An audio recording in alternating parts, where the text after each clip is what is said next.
Hello again in anime realm. This is my recap for the anime I Parry Everything. If you dig my recaps, don't forget to subscribe and smash that notification bell.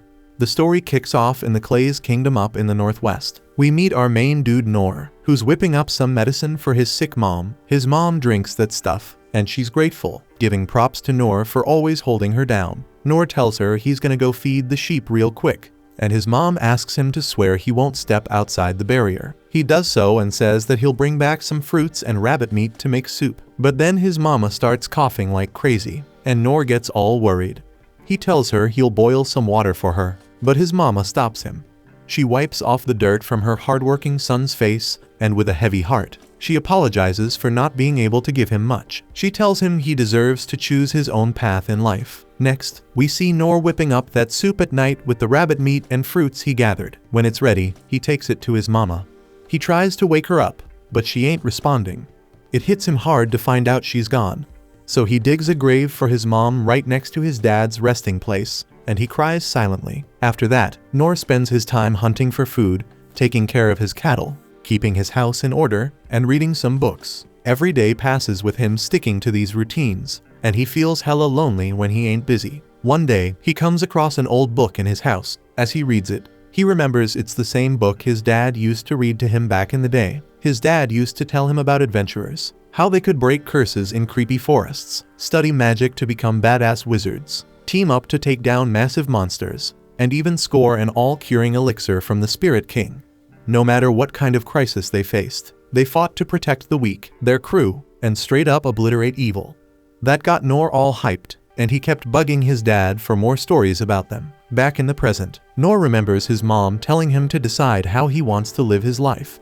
So he starts thinking about becoming an adventurer. The next day, he lays out a ton of feed for his cattle, says his goodbyes to his mom and dad, and lets them know he's heading to the city on his first trip to become an adventurer. With a bit of hesitation, he steps outside the barrier around his house. After days of traveling all alone, he finally makes it to the city. He enters the city and asks the gate guards for directions to the guild, and they point him in the right direction. Once he's in the city, he's all wide-eyed like a country bumpkin seeing crazy new stuff for the first time, and everything gets him hyped. He heads over to the Adventurers Guild, but the guild master tries to brush him off, saying it ain't no place for kids. But Nor ain't having it. He tells the guild master that the gatekeeper sent him here because he wants to become an adventurer. The guild master tries to talk some sense into him, saying he's making a dumb decision and his parents would be worried sick. But Nor drops the bomb that both his parents are already dead.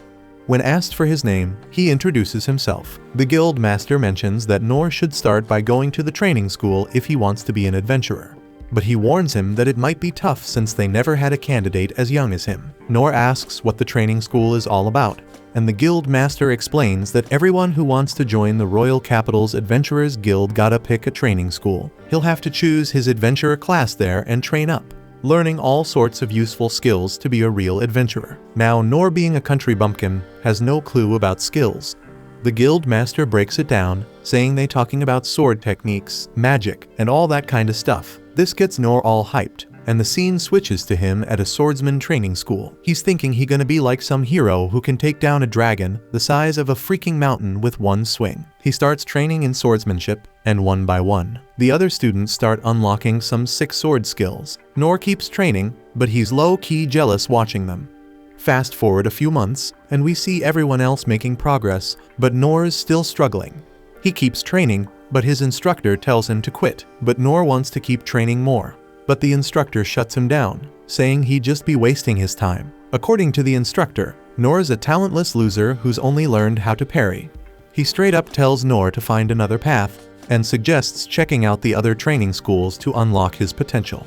So Nor decides to give the warrior school a shot, thinking it's cool because he can be on the front lines protecting his crew. He goes through some hardcore training there, but still, he ain't making any progress. After training for several months, his instructor straight up tells him to bounce, because all he managed to do was buff himself up a bit with physical enhancement. The instructor warns him that he gonna end up dead if he keeps pushing down this path. So Nor decides to give the hunter training school a shot, but he fails there too. The instructor straight up tells him he ain't cut out for delicate tools like bows. Nor ain't letting that stop him though. He tries his luck at the magician training school next, But even after all that training, all he can do is cast a weak flame that can barely light a freaking candle. He ain't done yet, though Nor heads to the thieves' training school. But no matter how hard he tries, he can't get the hang of disarming traps, picking locks, or detecting presences, so he's gotta quit that too. It's one fail after another. Finally, Nor gives the cleric training school a shot. But no luck there either. After months of training, all he can do is a basic healing spell that can treat some scrapes. He then heads back disappointed to the guild, and the guild master is shocked to learn that he couldn't learn a single damn thing even after all that training. The guild master straight up tells him he ain't got what it takes to be an adventurer. So this talentless loser leaves the city in disappointment. Heading back to his house, he tells his parents that he ain't got no talent for adventuring. But he ain't giving up. He's determined to try harder than anyone else. He crafts himself a wooden sword, remembering what his sword instructor told him about his one skill potentially turning into something else if he keeps honing it. So he focuses on his parry skill, training day and night, dedicating his life to it. A year passes by, and we find out Nor's trained his parry skill to deflect 10 swords at once. He ain't developed any new skills yet, but he feels like he's moving forward. 3 more years pass, and now he can parry 100 swords at once. But still no new skills. But our boy ain't giving in. He keeps training non-stop, breaking his sword in the process, and healing his scratches with his weak healing skill. Fast forward 10 more years, and now Nor can parry 1,000 swords at once. He realizes he hasn't missed a single day of training in the past 14 years, but he still ain't learned a damn new skill yet. The next day, Nor decides to hit up the city once again, and the scene cuts to him at the Adventurers Guild. The guild staff checks out his skills: parry, physical enhancement, stone throw, feather step, tiny flame, and low heal. She wonders if he's really sure about registering with these weak-ass skills. She starts talking about the training school system and how it can level up his skills. But Nor says that he already studied under all of them already. This puts the girl on the spot, and she don't know what to say.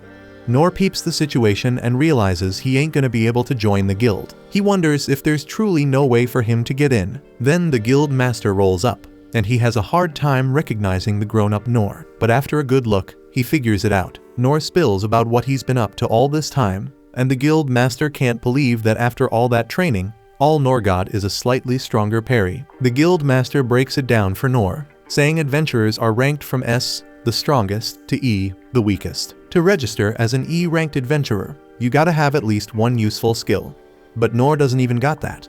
Nor starts thinking it might be time to give up on his dream if that's the case, but the guild master tells him it ain't completely hopeless yet. He mentions there's a legendary rank below E that not many people know about. Nor gets all hyped because he can join as an F-ranked adventurer. But the guild master lays down some conditions. He says Nor won't be able to take no hunting or gathering jobs outside the city. He'll only be able to do odd jobs within the city's limits. He thinks Nor might not be down for it since it's meant for beggars to put food on the table. But Nor agrees to join the guild as an F-ranked adventurer anyway. The guild master is hella surprised, but he registers Nor when he insists. Nor is stoked to get his adventurer card and starts taking on odd jobs around the city.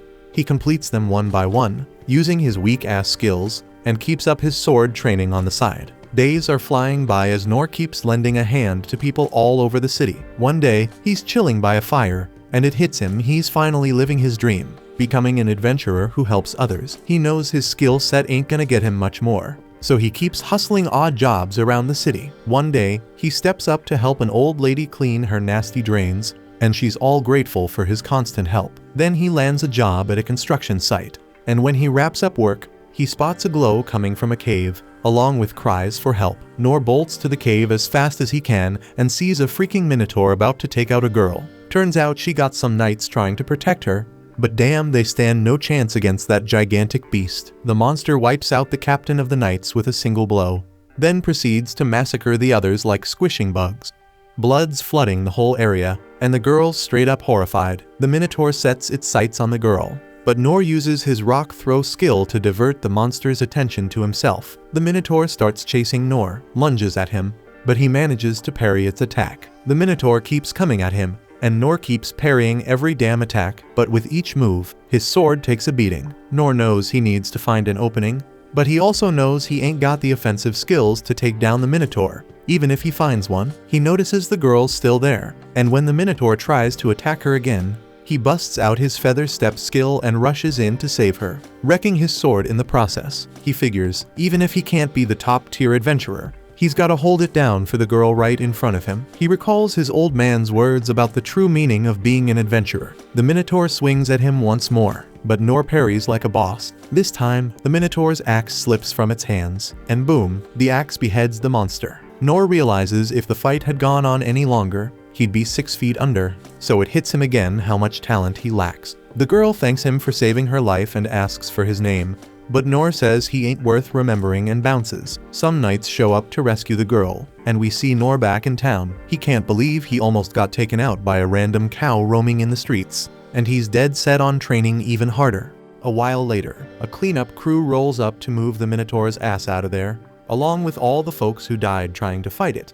And Princess Lin feels hella guilty about all the deaths. Right then, her knight-ins comes rushing up and apologizes for not sticking by her side when she went into the damn dungeon, because it's her job to protect Lin. But Lin tells her it ain't her damn fault. This was just some basic ass trial for the throne succession, so it wouldn't make sense to force her knight to tag along.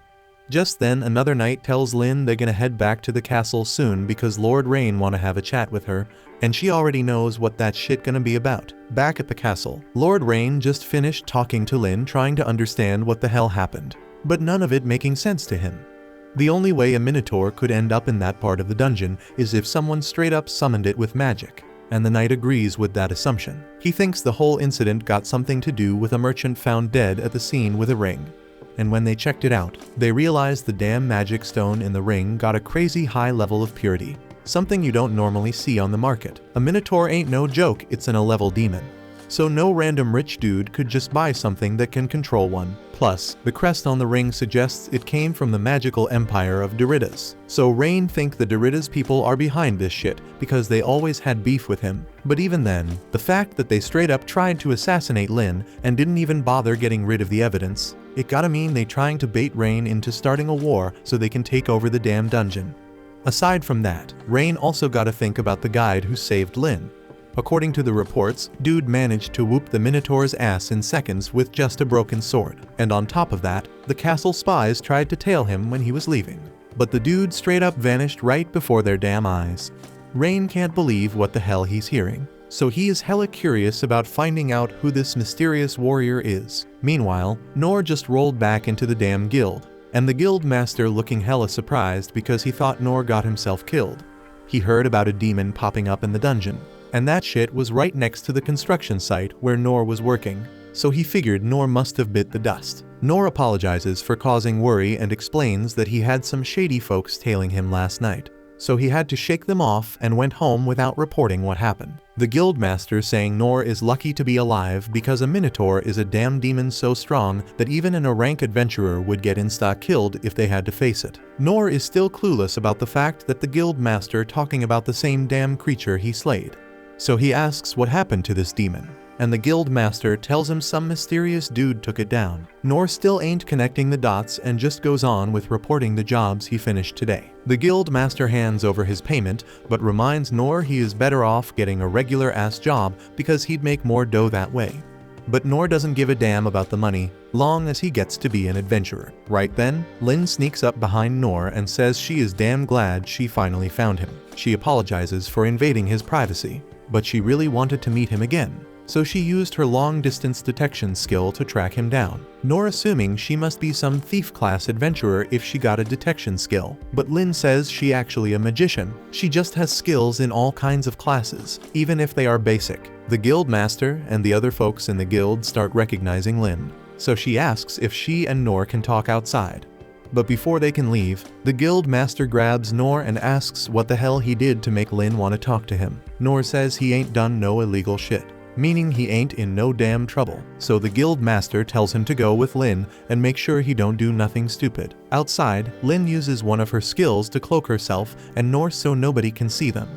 And once they find a secluded spot, Lin apologizes again for intruding on Nor. Knowing a dude with his power probably got a lot on his plate, Nor says it's all good, and Lin starts off by thanking him once again for what he did, because not only did he save her life, but he also saved a whole bunch of people in the nation. Nor ain't thinking he deserves all that hype because all he did was take down a damn cow. Hell, he's pretty damn sure Lin could have handled it on her own if he hadn't shown up. No clue how he came to that conclusion when he saw that same cow slaughtering a bunch of knights.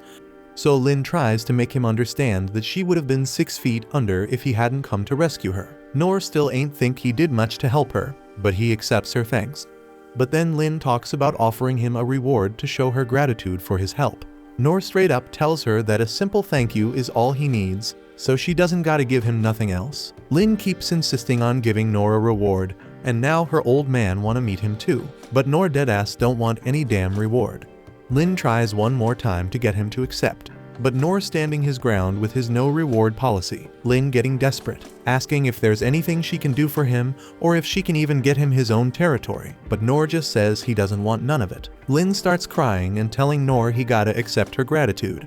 And she ain't moving from this spot till Nor says he'll accept something from her. Nor remembers a time when he pulled this same tantrum move to get a cleric to train him. And because he doesn't want Lin standing here for hours, he ends up agreeing to meet her old man, but he still doesn't want no fancy ass gifts. Lin is happy as hell to hear that. So she says Nor should stick close to her and she'll use her concealment skills to make sure nobody spots them. Eventually, Nor brought to Lin's house. And as he gets led inside, Lin asks for his name, which Nor is happy to provide. But Nor is still clueless about who Lin is, so she apologizes for being rude and straight up introduces herself as Lindbergh Clays. But damn, that name is way too damn long, so she usually goes by Lin. Once Nor peeps this house, he finally get why Lin wasn't kidding about being wealthy. It all makes sense why the guild master was sweating bullets about him making a fool of himself. While they strolling, they bump into Inns, and Lin is hella happy to see her. So she runs over and asks where her old man is. Inns tells her he is in a meeting with Rain right now, so he is a little busy. But aside from that, she is curious about the dude standing over there. Lin explains that Nor is the one who saved her life, so Inns says she'll lead them to Lin's dad. Nor ain't never heard of a royal knight, so he figures Inns must be some kinda homemade knight. One of the folks who loves rocking armor for some weird reason. He also notices that Inns ain't too fond of him, but he got no clue why. While they strolling, they come across this dude chilling by the window. Soon as he spots them, he gets up and asks what Inns up to, and who the hell this random guy is. Inns tells Gilbert to put his damn spear away because Nor is Lin's guest, and it ain't cool to be pointing weapons at guests. Gilbert catches on that Nor must be the dude who saved Lin's life, so he lowers his weapon. Inns asks him to join them in the room because she could use all the support.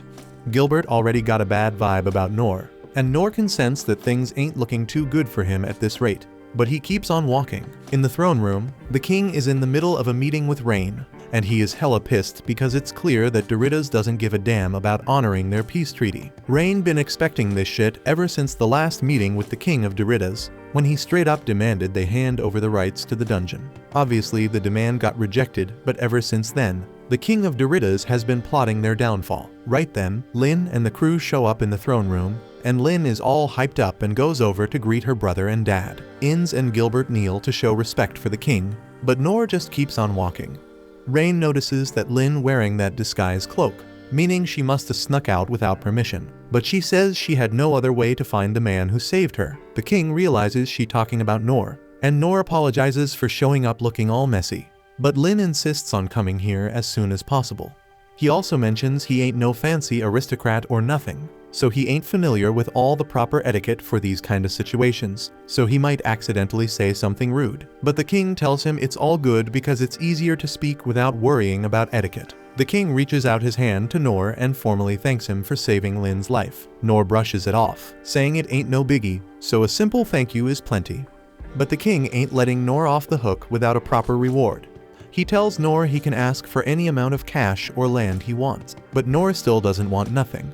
The king is taken aback, but he ups the ante by offering Nor half of all the treasures they snagged from the dungeon. Rain thinks a reward like that is hella too much to be given to just one dude, but Nor still ain't feeling it though. The king doesn't know what the hell to give Nor because he keeps shooting down everything.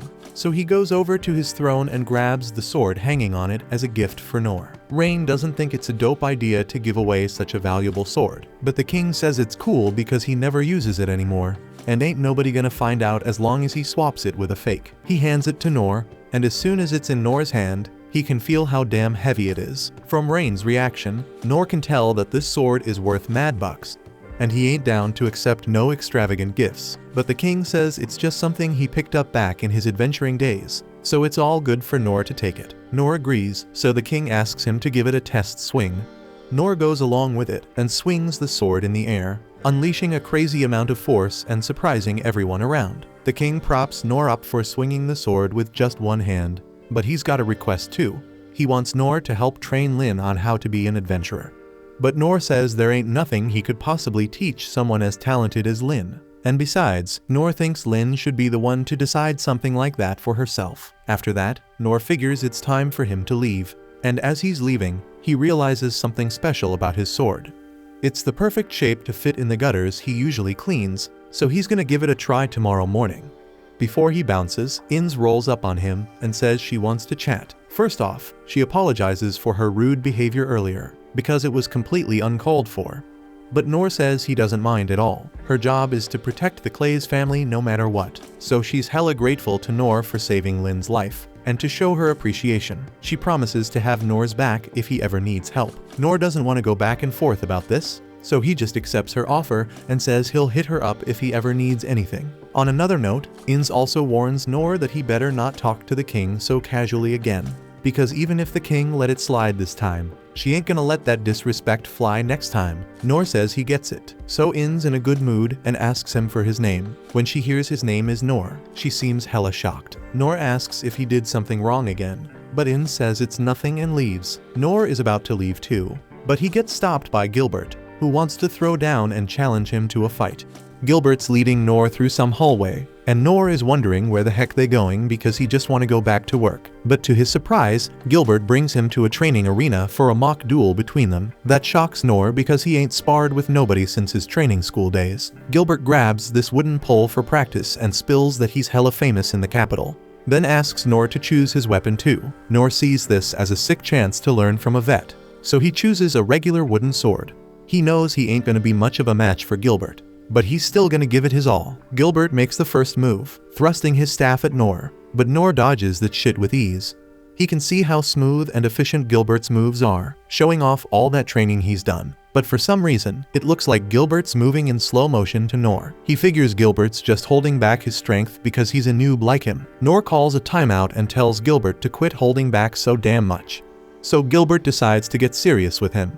He steps up the intensity, but it ain't fast enough to overwhelm Nor. Every time Gilbert misses an attack, Nor finds openings in his defense. On the flip side, Gilbert's getting frustrated because he can't land a hit on Nor. So he pulls out this complex attack, changing his trajectory at the last second, trying to catch Nor off guard. He forces Nor to jump and plans to strike him down as soon as he lands, but damn, Nor dodges that attack too. He tells Gilbert to step up the pace because he's feeling comfy with the current intensity. That stings Gilbert's ego because he was already going all out. Nor starts realizing he might actually be stronger than Gilbert. But out of nowhere, the elite guard busts out his special move and aims it at Nor. The attack comes dangerously close, but when the dust settles, Nor ain't standing in front of Gilbert anymore. He dodged that shit and moved to the side. But after seeing the destruction from Gilbert's attack, Nor says he ain't down to fight no more. Nor bounces out of the palace with that. But his mad skills got the other knights buzzing. They can't believe he dodged their captain's special attack. Some of them think Nor only survived because Gilbert was using a practice spear. Otherwise, they believe a genius like him could defeat anyone he wants. Hearing the words takes depressed Gilbert on a trip down memory lane. Dude always had mad talent with a spear and traveled all over the kingdom, battling powerful peeps and taking them down. Ain't nobody who could even come close to challenging him. And that shit got him bored as hell. So he rolls up to the capital and joins the knights, hoping to fight monsters because they're stronger than humans. But even monsters ain't no match for his strength and skill, and the boredom keeps eating at him. Then one day, while he's chilling like a villain, the master of the sword school shows up. This dude was the one who trained Gilbert back in the early days. Gilbert rants about how boring it is to be so damn strong and wishes there were more peeps as strong as the master so he could have some fun fights. The master just tells him that one day, one of his students will rise above him. And Gilbert hopes that shit happens while he's still alive because that might be the only way to cure his boredom. Now, as Gilbert thinks about the dude who one-hit killed the Minotaur, his mind's all over the place. From the get-go, he knew Nor was an interesting cat. but he couldn't sense anything remarkable about his strength. But when they sparred, he realized Noor was way stronger than he appeared. When Noor tells him to kick it up a notch, Gilbert busts out his special attack, faster than the speed of sound, knowing full well no human could survive that shit. But Noor dodges the attack, and Gilbert feels straight up defeated. And on top of that, Noor ends the fight right there. Gilbert thinks Noor did it to save him from embarrassing himself in front of the troops. And before bouncing, Noor tells him he's looking forward to their next meet-up, which is Noor's way of saying get stronger. Now, Gilbert thinks he finally found someone who can make his life a bit more fun. On the other hand, Noor has no clue how high Gilbert is praising him. He used his body strengthening and feather step skills to dodge Gilbert's ultimate attack at the last damn moment. If he was even a second late, he'd be a goner. Noor thinks Gilbert purposefully adjusted the speed of his attack, so Noor could barely dodge it.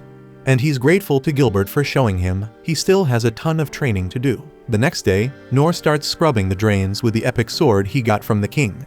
And damn, he was stunned by how dope that sword performs. Later, he chilled up in the forest because his work at the construction site got put on hold after the whole Minotaur incident. He's trying to figure out how to kill time till the job's back on track. And he's also trying to put that massive sword to good use. He thinking maybe it could be a sick paddle, or a pizza shovel, or even a grill plate, but he ain't got the resources to start those businesses. So he tries busting out his fire magic. But that shit is weak as hell for starting a barbecue. Then he hears footsteps creeping up behind him, and he turns around to see Lin standing there, looking for him on purpose. Noor asks how he can help her, and Lin asks to be his apprentice so she can learn from him while serving him. She all eager to do whatever he wants, but Noor shuts that down real quick. He tells her he can't teach her shit because he's self-sufficient in everything. Lin tries tempting him with cash for his training, but Noor makes it clear he doesn't want anything. She keeps pushing, saying she's gonna be helpful to him. But Noor can't get through to her, so Lin decides to prove herself by showing off her magic powers. She summons icicle lances and shoots them at herself, then straight up burns them with some powerful fire spell. Next, she chops down a massive tree with a tiny dagger using some crazy skill, and then she busts out a magic sword move to blow up a tree behind Noor. She thinks Noor gonna accept her as his apprentice after that sick display, but he still ain't having it. He finally realizes Lin is giving him way too much credit, and he wonders how the hell he gonna make her understand that he ain't shit compared to her. Noor decides he gonna flex his skill and creates this tiny fireball to straight up prove to Lin that he is a loser.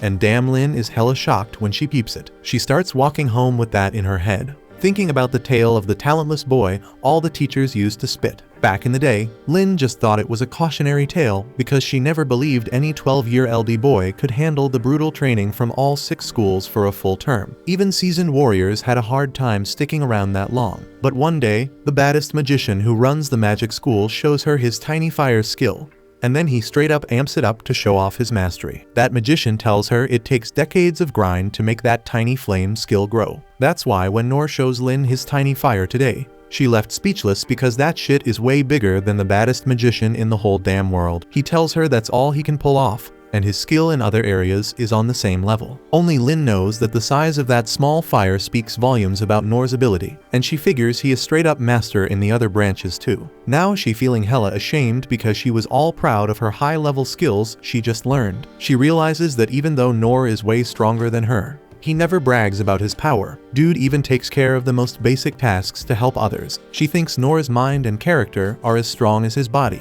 and ain't nothing gonna faze him. As the princess, she gonna have to lead the kingdom alongside her brother one day, and she gotta be strong. She wants to learn how to be strong from Noor, so she reaches out again when he's coming out from a restaurant after eating. Lin tells him she fully gets how immature and vain she was, and now she is even more fired up to learn from him. She believes his strength gonna be the foundation for their kingdom's peace and prosperity, so she accepted him as her master. But Noor is hella troubled by it, and he just wanna leave and head home. The scene switches to Rain, wondering why his dad would hand over the black sword to some random dude. He breaks it down that back when his old man was out adventuring, he dove deep into the labyrinth of the lost with the big shots to snag that sword after years of risky moves. This blade is crafted from materials never seen before, tougher than orichalcum and mithril. Since no skill or trick could even make a scratch on it, it got the rep of being the indestructible blade. The real puzzler was how it ended up in such a beat-up state. Rain figures it ain't something you just toss around casually. He figures his dad must have clocked the dark vibes creeping over the land. He figures the old man must have bet on that dude, thinking he might be the ace up their sleeve against whatever is rolling their way. Next up, We peep Noor grabbing a bite at a food stand, chilling with Lin. He checks if she's good being out here, and she's cool with it. Noor mentions he's thinking of hitting the guild after eating, and she agrees, calling him her master. Noor's thrown by this, feeling like he ain't worthy of that title. The more he tries to clear it up, the deeper the hole gets. While he is eating, he figures she should notice he's just regular when she checks out the odd jobs he's on. Cut to him at the guild, and the guild master is surprised to see him with Lin once more. On the low, he asks Noor what's the deal, and Noor says it's complicated. The guild master senses Noor might not be up for talking about it, so he skirts around the topic. But Noor says he needs to talk about this because even he's fuzzy on the situation. The guild master brushes it off, thinking Noor's here for a job, and Noor requests something for a duo. The guild master explains that since Lin's a B-ranked adventurer, they could take on a goblin hunt quest outside town if they team up. Noor's hyped to hear this, recalling that goblins are like training dummies for adventurers. He's shocked he can take on a job like that, feeling stoked.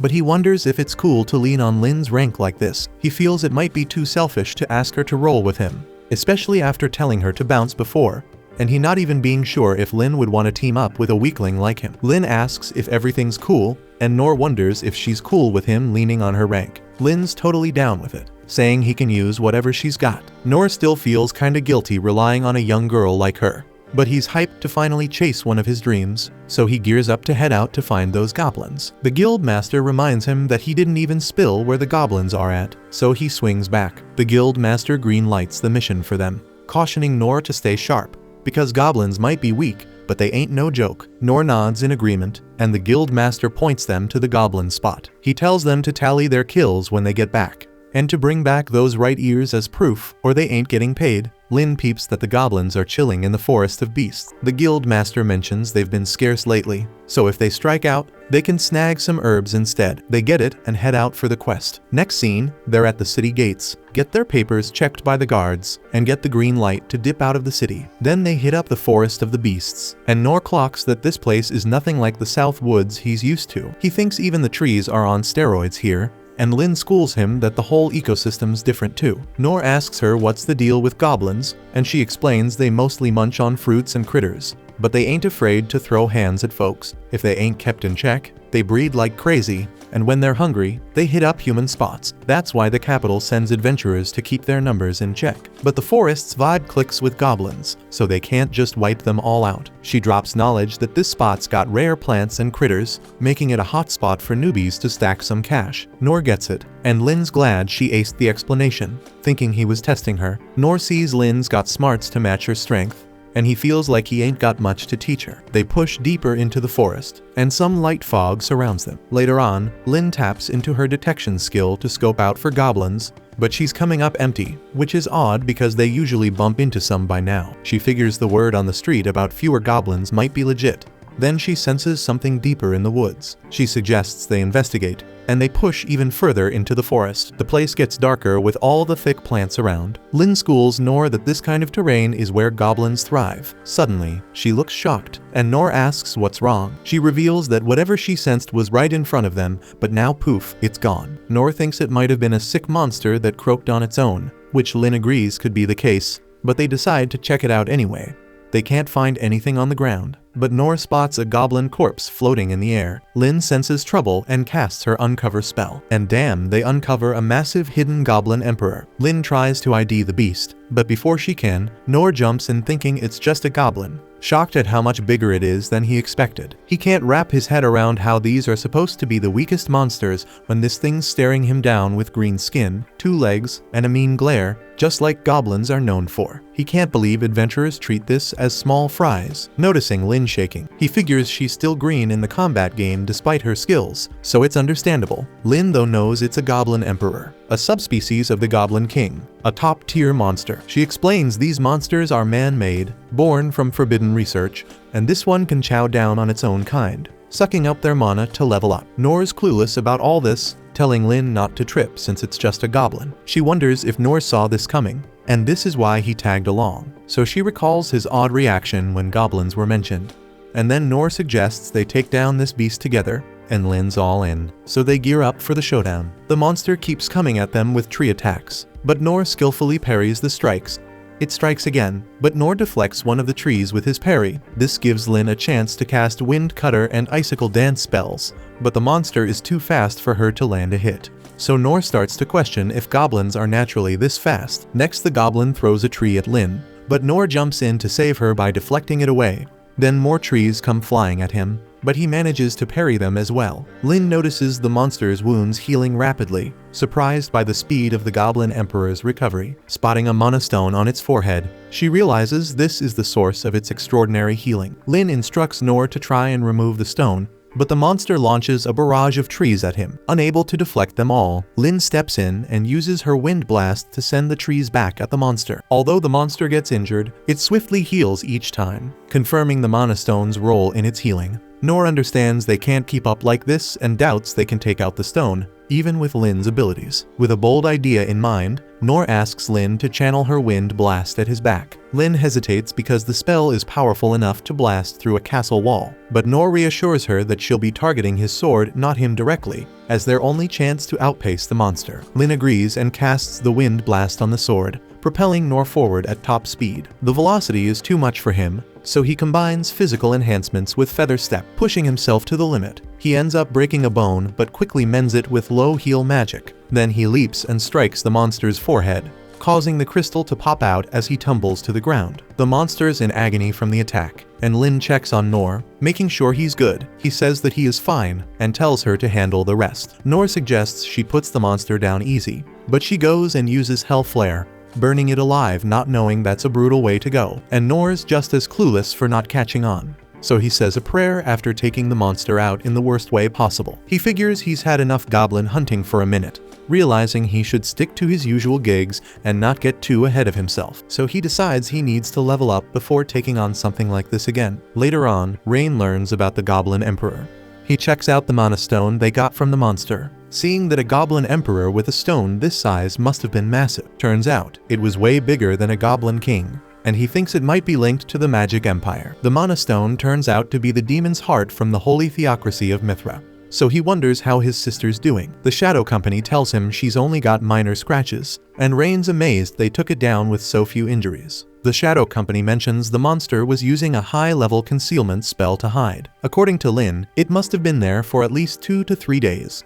Rain's worried even the Shadow Company missed the concealment spell and wonders how something that big got into their turf. He figures their sensors should have caught it if it was summoned and wonders if there were any warnings. He learns goblin activity has been dropping in the area and thinks it might be going down in other spots too. The Shadow Company gives him a report on weird incidents in the last 3 months, and he tells them to keep digging. Then we see Lin and Nor head back to the Guild Master to give their report. The Guild Master is shocked that Nor took down a goblin. Nor admits it was a tough fight, crediting Lin for their victory.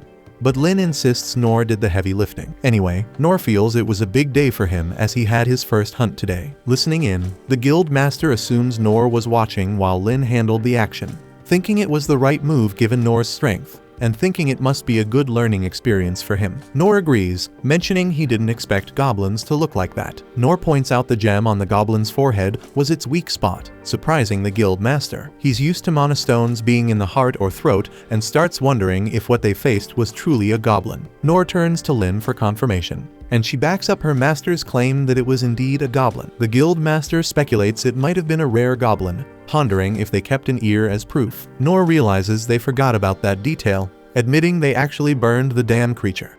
Soon after that, Rain gets reports of some weird stuff going down in nearby cities and villages. Folks are hearing strange noises at night, and animals are coming back from the forest all freaked out. In other places, pets are straight up disappearing, and the forests have gotten eerily quiet. Rain thinks this might be a sign that some unnatural monsters have snuck into their kingdom, so he immediately orders his men to send out search parties and get everyone with detection spells on the job. He also tells them to summon the 6 masters of each school, because they might need their help. Once his crew is gone, Rain loses it a bit, tossing papers in the air and wondering if the Magic Empire really wants their dungeons so badly that they're willing to go to such lengths. Meanwhile, Nor and Lin are chilling, enjoying some street food with their reward money. The Guild Master ended up giving them cash for slaying a goblin even without proof, just because it was Nor's first mission. After they're done eating, Lin tells Nor she's heading home, and he's happy to finally get some peace. Just then, Rain shows up looking for his sister. When he sees Nor, he immediately asks him to visit a town in the mountains the next morning. He says Lin will join him and that he'll handle all the arrangements and pay him well. Rain doesn't spill the details about his business in that town, but Nor agrees because Rain seems legit. The next day, Nor hops into a carriage to their destination. It's his first time riding in a carriage, and it's the main reason he accepted Rain's quest, and he soaks in every moment. Meanwhile, Lin looks pretty down, and he asks if she's not digging the beautiful scenery outside. Nor's attention goes back to the view, and he starts dreaming about leaving the city to travel once he becomes a proper adventurer. Lin suddenly apologizes for her brother dragging him into this, but he tells her it's all good because he's getting paid, and this makes Lin even more bummed out. This morning, Rain had explained that their mission was to head to the town of Tauros on the other side of the mountain. If nothing went down after a while, they should move on to the neighboring country, the Holy Kingdom of Mithra. He told Nor that as long as nothing happened, he could treat it like a paid vacation. Lin is hoping nothing will really happen, so her bodyguard Ins reassures her, saying there is no need to worry because she is here to protect her. The truth was, Rain had given Ins a top-secret mission before they left. He said their kingdom was facing a great danger soon, and if it fell, Ins should take Lin and seek shelter in Mithra. Ins was shocked and asked if Lin knew about this. Rain revealed that he hadn't told her because she would surely oppose it. He was really worried about Lin's safety and told Ins she was the only one he could trust with that. Back to the present, the group is taking a break, and Ins apologizes to Nora for dragging him into this. She promises to keep him safe, but he tells her there's no need because he's good at running away. Ins insists, saying there won't be any need to run because she has her shield with her. Nor says he can't see anything, so Ins decides to show off her abilities.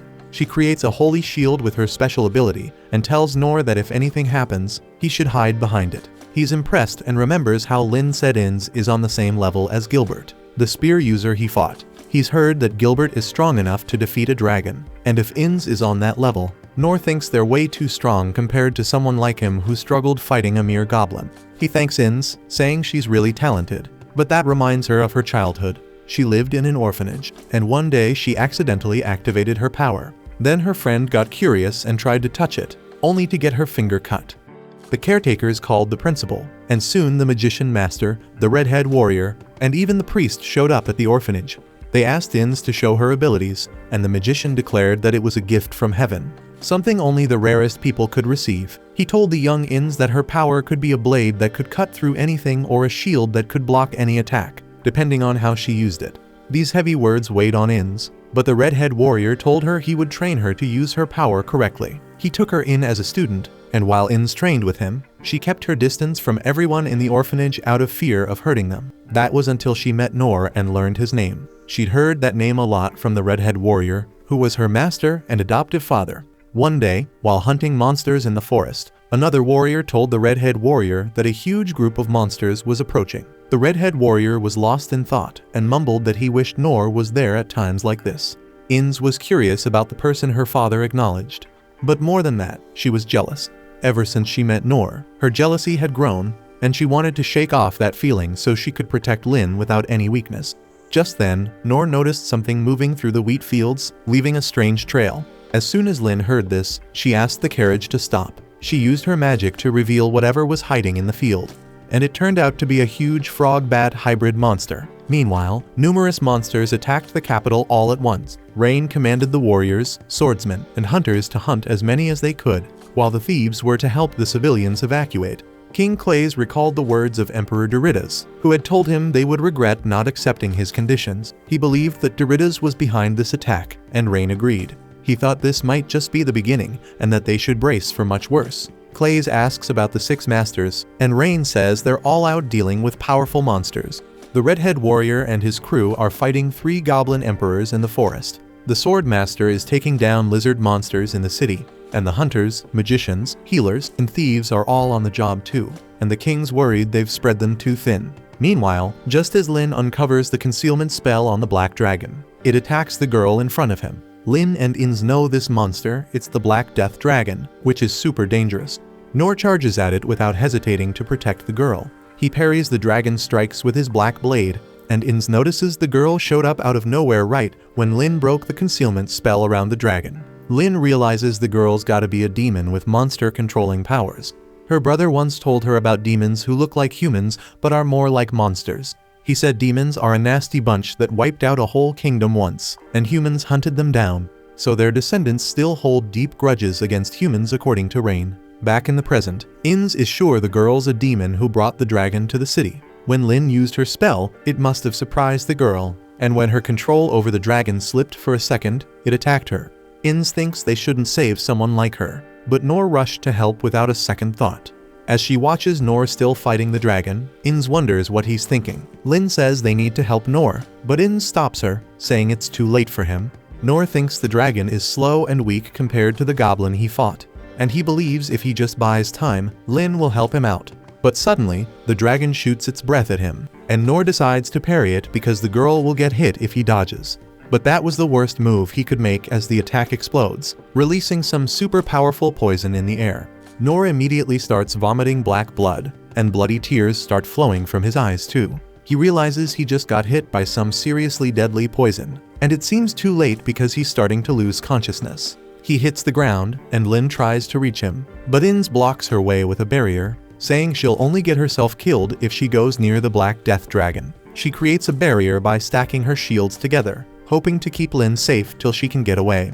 Lin begs her to let her help Noor, but Inz refuses, saying her top priority is protecting the princess.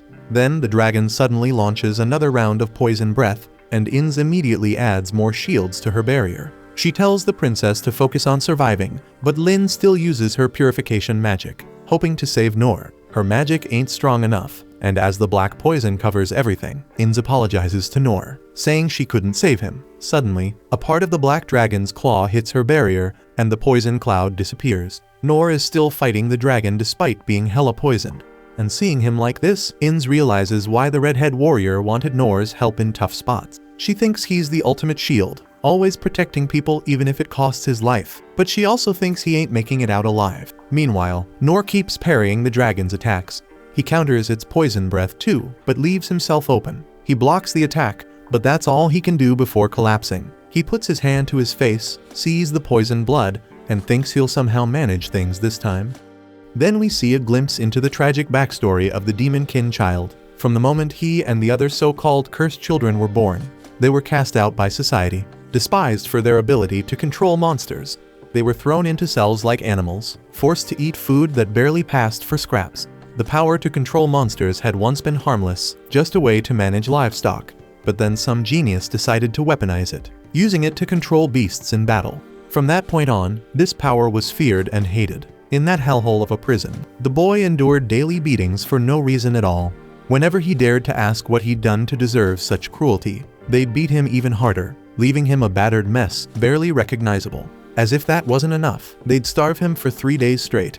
After that, he quickly learned to keep his mouth shut if he wanted to avoid even more pain. But the torment didn't stop there.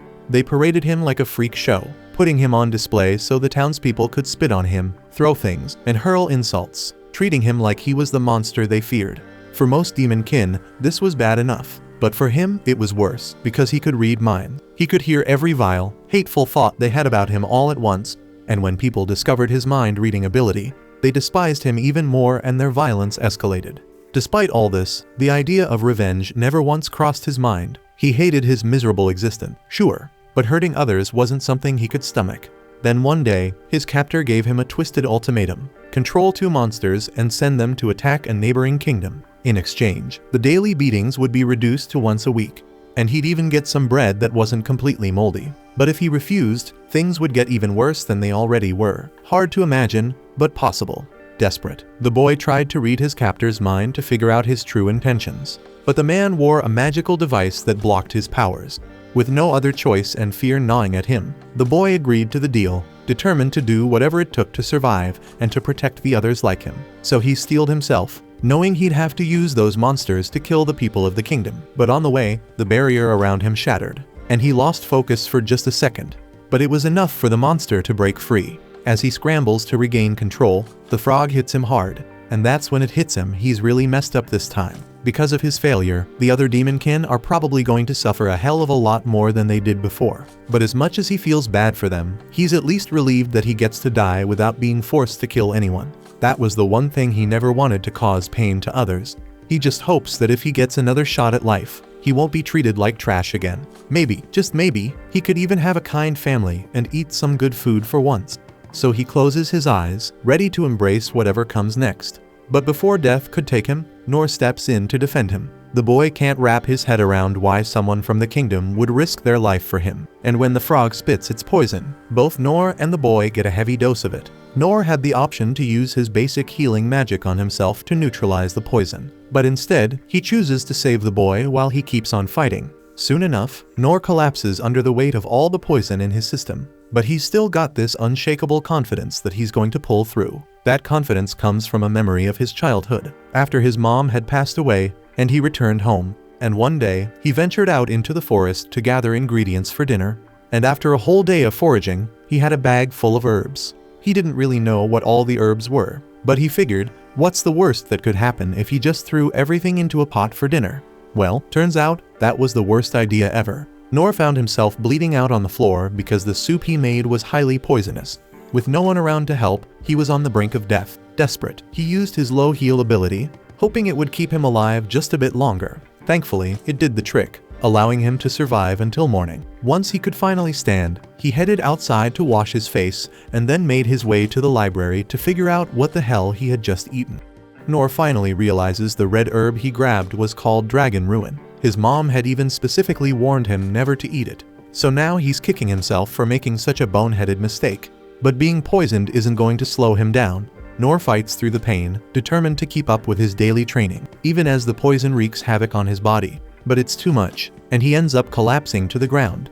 With what little strength he has left, he uses his low heal ability, and to his surprise, after blacking out, he wakes up feeling a whole lot better. His stomach ache is gone, which is great, but now he's ridiculously hungry. So he heads back into the forest to find something to eat, all the while being extra careful not to grab another Dragon Ruin plant. As he's inspecting a different plant, out of nowhere, a poison spike snake sinks its fangs right into his ass. Noor, not one to take this lightly, punches the snake to death. But these snakes are known for being extremely venomous, so Noor soon finds himself collapsing once again. Now, while anyone else would have been a goner by now, Noor wakes up a couple of hours later, perfectly fine. He can't believe he survived, and since he already killed the snake, he figures why not take it home and cook it up. His logic, if he survived the bite, eating it shouldn't be a problem. And this time, he's right, the poison doesn't do a thing to him. And the snake actually turns out to be pretty damn tasty.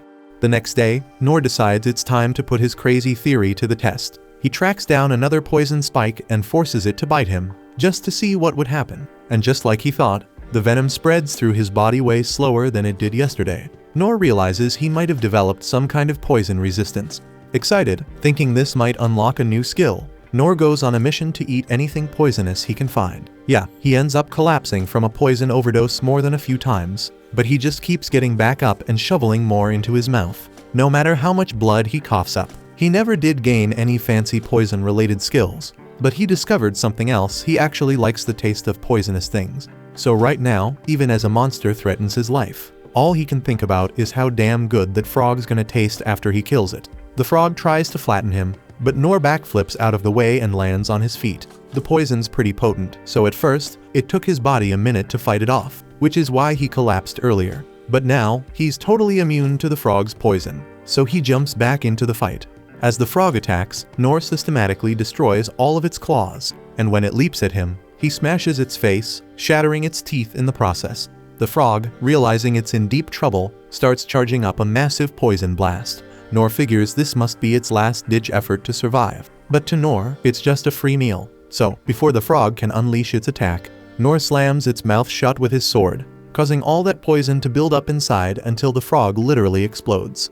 Noor is pretty pleased with himself for taking it down, but he can't help but wonder how a poisonous frog like that ended up in this field. Not that he's complaining, the more poison something has, the tastier it is for him. Then he remembers there's a kid behind him, so he turns around and asks if the boy is okay. The boy says he's fine, but Noor can tell the kid looks pretty rough, so he figures he'll have Lin heal him up properly once they're done here. Noor asks the boy what he's doing out here, and the kid, not wanting to lie, straight up tells him that he's the one who brought the frog here. He did it because he promised someone he'd get the frog into the city. Noor's brain starts working overtime, trying to make sense of what the boy just said.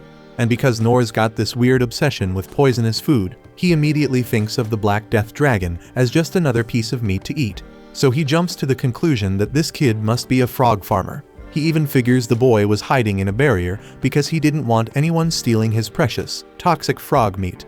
Now, Noor's convinced he's totally messed up this kid's meat delivery, so he starts apologizing like crazy. He even offers to pay the kid back for the frog meat, even if it takes him years. But the boy shakes it off, telling Noor it doesn't really matter to him. Noor accepts that, but he's still scratching his head, wondering how a young kid like this managed to drag a giant frog all the way here. Hesitantly, the boy admits he has the ability to control monsters, and that's how he got the job done. Noor is blown away, thinking the kid must have some insane skill, but the boy clarifies it's not a skill, it's something he was born with. He also drops the bomb that he's a demon kin. The boy expects Noor to freak out or get mad, but Noor just starts daydreaming about all the things he could do if he had that power. He's thinking about having animals help in the fields, sending messages with birds, and never worrying about monsters again. He even wishes he had the ability himself. The boy, surprised, asks Noor if he really isn't scared of him and his ability. Noor, being Noor, doesn't see why he should be. To him, the boy's ability is super useful. The kid is shocked to hear this and breaks down in tears because he never imagined his life could have any real purpose. Noor sees a lot of himself in the boy and can't understand why the kid has such low self-worth when he's got this awesome ability. So he figures there's more to the story, but knows the boy has the potential to become someone great. So, Noor assures him that he's got a bright future ahead. Just then, the rest of the crew comes rushing over to check on Noor, and Lin is all set to start healing him right away. But Noor waves her off, saying he's totally fine and there's no need to fuss. Lin can hardly believe her ears. How could Noor be okay after taking a hit from the Black Death Dragon? That dragon's breath isn't just poisonous. It's pure concentrated miasma, the kind that could corrupt even the soil itself. It makes no sense that Noor could withstand it. There's only one explanation that comes to her mind. She remembers Saint Soin once teaching her about a technique called Sacred Spirit. This technique, which purifies and negates all forms of corruption, is something that Saint Soin took 40 years to master. Yet somehow, Noor seems to have achieved it without even realizing it, and in less than half the time. Noor, still unfazed, asks Lin if she can heal his new friend here, but the boy insists he's fine and doesn't need any healing. Lin takes one look at the boy and instantly recognizes him as Demon Kin, which puts her on edge. Noor, however, doesn't see the issue and suggests they let the boy join them in the carriage so they can give him a ride. Lin is skeptical. Everything she knows about Demon Kin says they're a dangerous race, and most places would have them killed on sight. So she questions Noor, asking if he's really okay with bringing the boy along, especially after he brought that monster and caused all this chaos. Noor acknowledges that it's a shame the field got wrecked, but he feels like he owes the kid since he ended up killing the poison frog the boy worked so hard to bring here. So Noor remembers the kid saying he promised someone he'd bring that frog here. But hold up, who the hell was this person? The boy shrugs, saying he's not sure because they never let him in on that info. And Inns can tell he's not bluffing. Plus, judging by the state of his body and the way he carries himself, Inns can tell this kid must have been a slave wherever he came from. Slavery might be banned in the Kingdom of Clays, but other countries? Not so much. See, it hits her that the boy was probably forced into this mess. She asks if he remembers the way back to where he came from, but the boy shakes his head, explaining that he was blindfolded before they dumped him in the middle of nowhere and told him to head in this direction. Lin starts to realize she might have jumped to the wrong conclusion about the kid, so she asks Inns if they can bring Rollo along on their journey. But there's a big-ass problem with that plan. Demon Kin aren't allowed anywhere near Mithra, so trying to sneak Rollo in could make them look like enemies. Just as they're wrapping their heads around this dilemma, they hear a voice from behind. Turning around, they see a man standing there, looking all surprised, as if he expected Rollo to be dead already. The man notices that the cargo hasn't been delivered properly, and Noor asks if he was the one who ordered it. The assassin explains that he's just a hired hand, and then curiously asks if Noor was responsible for what happened to the dragon. Noor admits he was and even apologizes for it, so he's puzzled by Noor's apology for the dragon's state. But he quickly brushes it off, stating that his only business is with the kid Noor has with him. He declares he's there to take the boy home, and Noor is relieved, thinking the assassin is there to pick up Rollo. The assassin, however, smirks and mentions that taking Rollo is going to make him a lot of money. So without a damn warning, he lunges at Rollo, but Noor swiftly parries the attack. Noor, clearly confused, asks what he's doing. The assassin coldly replies that Noor is in his way and demands that he hand over the demon folk. Noor, now realizing the gravity of the situation, questions if he's referring to Rollo, but the assassin doesn't care about names. He casually mentions that delivering Rollo's corpse would fetch him a high price, and Noor is taken aback by this revelation. The assassin relentlessly continues his assault, but Noor blocks every move. The assassin is frustrated and suggests that bringing Rollo in alive and letting his employer kill him would be an option, but it would be more troublesome. So he makes another attempt to strike Rollo, but Noor intervenes once again, parrying the blow. Lin is watching the intense high-paced battle and can barely keep up with what's happening, so Ins tells her to stay behind her no matter what. Meanwhile, the assassin is starting to think that Noor is really strange as he continues his unyielding attacks, but Noor skillfully keeps parrying each one. The assassin grows increasingly frustrated and thinks to himself that Noor is a serious pain in the ass and decides it's time to take his head off. He charges at Noor with a full power attack, and while Noor manages to block it, the sheer force sends him flying. Somehow Noor manages to stop himself mid-flight, but he's baffled by how the assassin can deliver such devastating blows with knives so small. The power behind the strikes feels as intense as the hits from the cow he fought earlier. During the exchange, one of the assassin's knives breaks, so the assassin swiftly replaces it with another, and Noor is left parrying a relentless volley of attacks. He's barely managing to protect Rollo, relying solely on his instincts, but he knows it's only a matter of time before the assassin overpowers him. The assassin, though surprised that Noor has lasted this long, continues his onslaught. Lin is watching from a distance and can feel the intensity of the battle even from far away. So Ins shields her with a barrier, urging her to step further back as the situation becomes increasingly dangerous. As she watches the battle, a realization hits her: there's only one man who dresses like this. She reveals to the others that the assassin is none other than Deadman Zadu, a former S-ranked adventurer. Her thoughts flash back to when she once interrupted a meeting of the 6 sovereigns.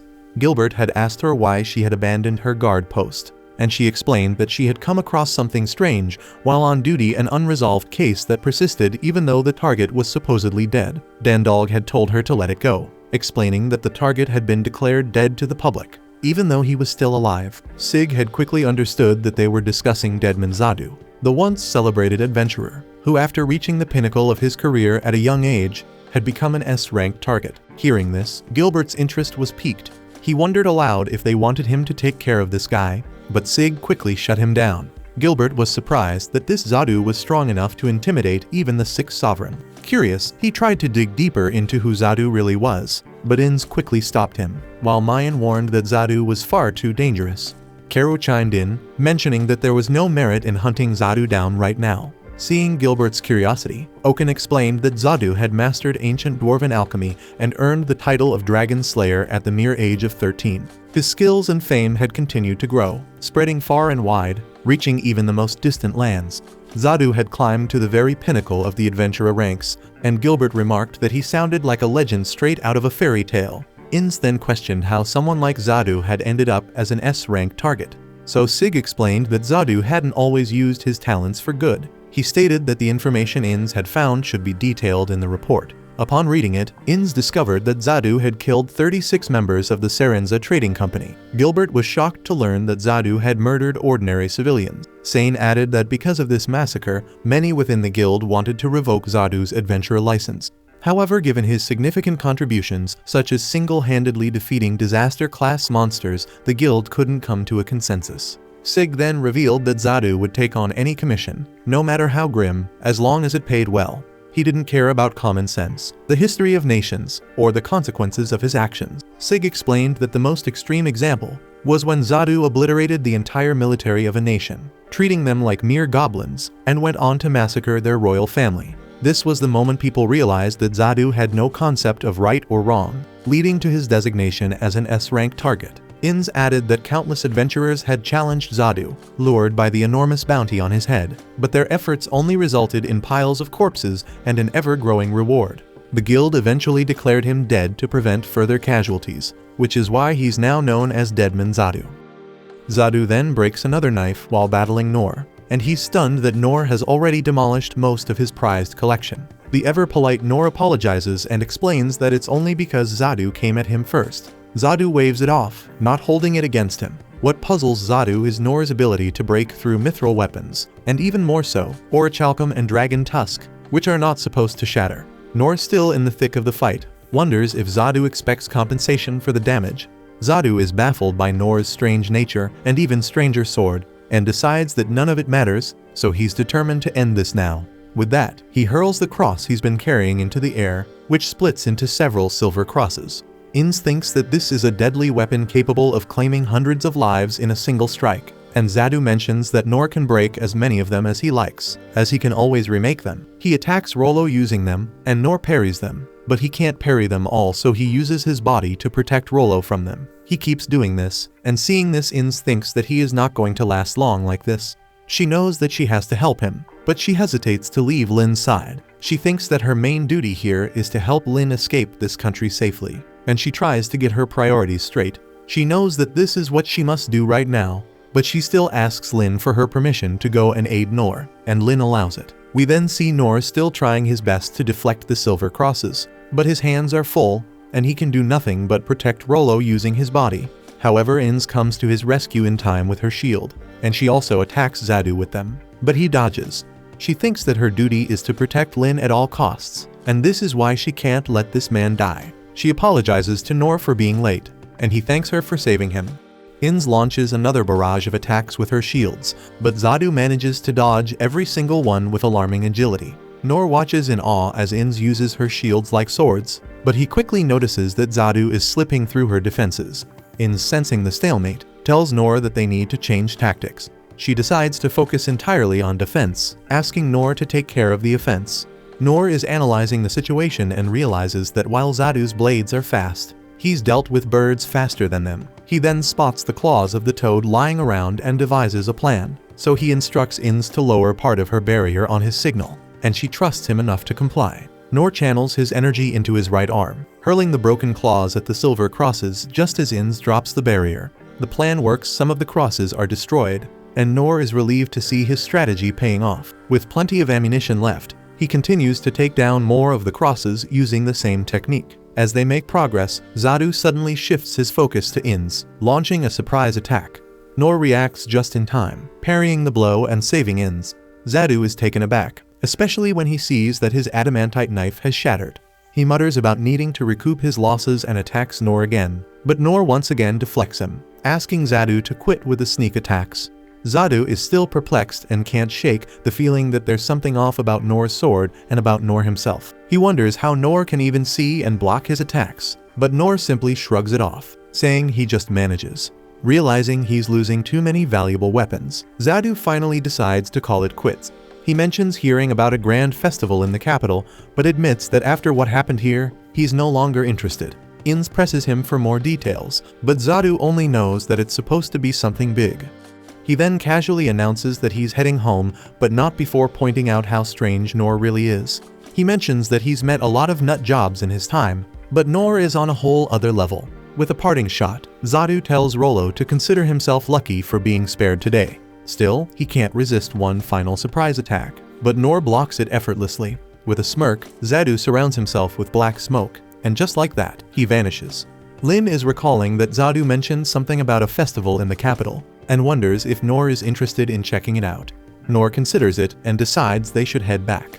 Rollo, however, looks terrified at the idea, so Nor notices this and reassures him that they won't take him to Mithra, but the capital should be safe enough. Rollo, with a nervous tremor in his voice, tells them it's no use going to the capital. Nor is puzzled and asks what's wrong and whether there's an issue with taking him there. Rollo hesitates, then asks if they're from the capital. When Nor confirms they are and mentions that he was planning to drop Rollo off there, Rollo's fear deepens. Rollo warns them not to go to the capital, explaining that he's heard rumors of an impending disaster, something far worse than the Black Dragon of Death. He talks about a colossal monster that's supposed to appear, one that will bring destruction unlike anything they've seen before. Nor is taken aback and realizes the gravity of Rollo's fear. Lin, clearly worried, and insists they should head back to the capital immediately. Nor agrees, but Ins hesitates, refusing to escort her back. She reveals that Rain had specifically ordered her to take Lin away from the capital for her safety. Lin, however, isn't surprised, so she calmly explains that she understands her brother's intentions, but running away won't solve anything. She stresses that they must return to the capital and report the imminent danger. Ins is still reluctant and tries to argue, but Lin reminds her of what happened to the demon folk. When they lost their home, they were left with nothing, scattered and vulnerable. She warns that the same fate awaits them if they flee now. Seeing the determination in Lin's eyes, Ins finally relents. She agrees to return to the capital, but only on the condition that Lin stays by her side throughout the entire journey. Noor then turns to Rollo and asks what he wants to do, giving him the option to part ways if he doesn't wish to come with them. Rollo, after a moment of hesitation, agrees to accompany them. He admits that while he may not be able to do much, his people are indeed the root of this trouble. Noor, with a nod, acknowledges that the demon folk have a tough life. Lin, observing Noor's expression, assumes he must be deeply troubled by the boy's background. But in reality, Noor is just sulking over missing out on tasting the poisonous toad. The scene shifts to the four of them making their way back to the capital. Lin feels a bit uncertain about the journey ahead, but she gains confidence knowing she's with the man who defeated the Black Dragon of Death and fought Deadman Zadu to a draw. Her duty as a princess is not to flee, but to ensure that this heroic figure, who seems to have leaped straight out of legend, reaches the capital safely even if it means sacrificing herself. She firmly orders Ins to go as fast as possible, and Ins complies without hesitation. The scene then cuts to the capital, where we find Rain walking through a town that has been reduced to ruins. Dalkin approaches him, reporting that they've successfully evacuated most of the citizens from the old town to the square and that the 6 sovereigns helped repel the enemy's ambush. Rain is relieved but remains cautious, knowing that this isn't the end. Dalkin adds that the Shadow Company is thoroughly searching for any signs of the enemy but has found nothing. Rain, however, is certain that the enemy is biding their time, waiting for the perfect moment to strike again, likely aiming to exploit their weakened and scattered forces. He ponders which direction the next major attack will come from and even considers the possibility of an attack from the sky. Dalkin assures him that the Hunter Corps has confirmed no flying beasts are present, but Rain notices something strange, a distortion up in the clouds. He quickly uses his uncover spell to investigate and is horrified to discover that it's none other than the freaking legendary dragon of Calamity. The story flashes back to Noor's childhood, where his father tells him about dragon slayers. He explains that a dragon who causes destruction is called an evil dragon, and an adventurer skilled enough to defeat such a beast earns the title of a dragon slayer. He adds that every part of a dragon, from its claws and fangs to its bones, is incredibly valuable, often used to craft weapons and medicine, bringing great wealth to those who harvest them. Noor, with the wide-eyed wonder of a child, declares his desire to become a dragon slayer. His father, with a mix of pride and caution, warns him that this path won't be easy, reminding him that some dragons have roamed the earth for over 1,000 years, causing the ground to quake with their every step and leveling mountains with just a flick of their tails. He recounts how long ago, this very continent nearly fell to a dragon's rampage, and he points out that someone as small as Noor would be devoured instantly. But despite the warning, Noor clings to his dream of one day becoming a dragon slayer. Fast forward to the present, Noor senses something ominous while traveling by carriage, though the others remain oblivious. So Noor points out the source, and Lin realizes it's the Dragon of Calamity. The scene shifts to the capital, where fear grips the citizens as the dragon soars overhead. Rain, with a sinking feeling, wonders if the Empire even understands the catastrophic force they've unleashed. Dalkin speculates that the dragon should still be in its dormant state, since it's only been 150 years since it last awoke. However, Rain grimly realizes that Mithra has disturbed its slumber, unleashing this ancient terror for the sake of human conflict. As the dragon's roar echoes through the city, Rain commands Dalkin to ensure that everyone at the evacuation site is moved outside the city immediately, insisting that no one is allowed to stay behind, even if they cling desperately to their belongings. As the evacuation begins, Mayan observes the chaos. She notes that the 6 sovereigns, the kingdom's mightiest warriors, are scattered, and that all the evacuation routes are blocked. Despair creeps in as she considers how dire the situation has become. Meanwhile, the 6 sovereigns are locked in battle with monsters, both within the city and on its outskirts, unable to turn their attention to the dragon. The king watches the dragon's approach from his castle, and Gilbert urges him to retreat to safety. But the king, steadfast in his duty, refuses to abandon his people, instead asking Gilbert to lead the evacuation efforts. Meanwhile, In stares at the dragon through her binoculars, already dreading the destruction that's about to unfold now that the beast is here. She comments that the evacuation should be in full swing by now, while Lin, deep in thought, realizes her father will likely stay behind. She knows painfully well that he doesn't stand a chance against such a monster, and silently she wishes he'd just run for it. Noor then looks curiously at the dragon, and he is so excited that he finally lays eyes on a dragon. Rollo finds this downright bizarre, especially since Noor just squared off with the Black Dragon of Death. But Noor's mind is elsewhere, thinking of Lin's father and brother. who are likely still in the city. When he brings this up, Lin confirms it but insists it's too late to save them. Nor, however, is having none of it, and he confidently declares that he can rescue them if he moves fast enough. Lin is taken aback, but Nor reminds her of the tactic they used against the goblin. The realization hits Lin like a ton of bricks. He's talking about using her wind blast spell. Though she's hesitant, knowing how powerful and unpredictable it can be, Nor reassures her. He says that his sword can handle anything, and he feels an obligation to repay the city that's given him so much by doing whatever he can to help. He believes that if it's just about getting her family out, they might just have a shot, and this sparks a flicker of hope in Lin. She can't believe she was ready to give up without even trying, and she knows that Wind Blast wasn't designed for this, but she knows her master doesn't exactly follow the rulebook, so she casts aside her doubts and decides to agree to his plan. Meanwhile, in the capital, the king recalls the time Doritas boasted that he could easily wipe out the king's tiny nation if he wanted to. Yet even with this threat looming over him, the king refused to hand over the Dungeon of the Lost. Doritas had scoffed at him, claiming the king was wasting the power that had been offered and bragging that with his country's wisdom, he could turn it into something capable of ruling the entire world. The king, however, retorted that true wisdom would have warned him not to meddle with powers beyond his understanding. So the enraged Doritas tells him that if the king was so cowardly, he doesn't deserve the crown at all. Reflecting on this, the king realizes that to Doritas, nothing mattered as long as he could get his hands on the Dungeon of the Lost. The king admits that he underestimated Doritas, never imagining he would go to such extremes to achieve his ambitions. As he stands atop the castle, his thoughts drift to his daughter, hoping she is safe. He chastises himself for thinking of her at a time like this. Admitting that Doritas was right, maybe he doesn't deserve the crown. He mutters that perhaps a sword would suit him better, and with a heavy heart, he apologizes to his citizens for leading them on a fool's errand. Although he knows he can't atone for his mistakes, he resolves to at least take one of the dragon's eyes. Outside the capital, Ines creates a cylindrical shield and asks Nor to position himself in front of it. As Nor takes his place, he notices that something feels different this time. Lin then layers 7 spells on top of the barrier to amplify its power, and seeing that, Nor isn't so sure about doing this now. Lin, oblivious to his hesitation, tells him to brace himself because this impact is going to be even stronger than the last one. And with that, she casts her Wind Blast spell.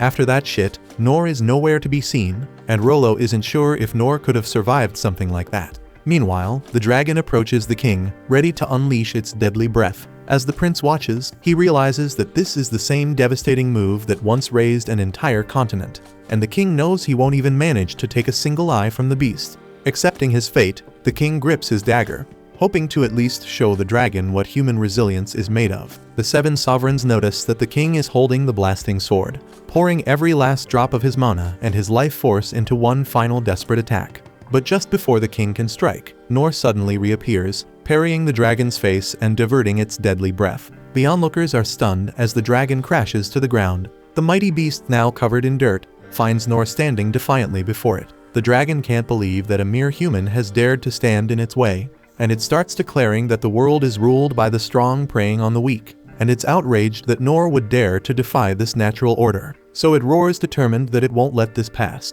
The dragon then lashes out with its tail, but Nor effortlessly parries the attack, sending the dragon tumbling once more. Nor realizes he narrowly escaped death and recalls how Lin's spell had knocked him out for a second. When his sword crashed into something, it jolted him back to consciousness, and with him drawing on his physical enhancement, he ran, allowing the wind blast to carry him forward.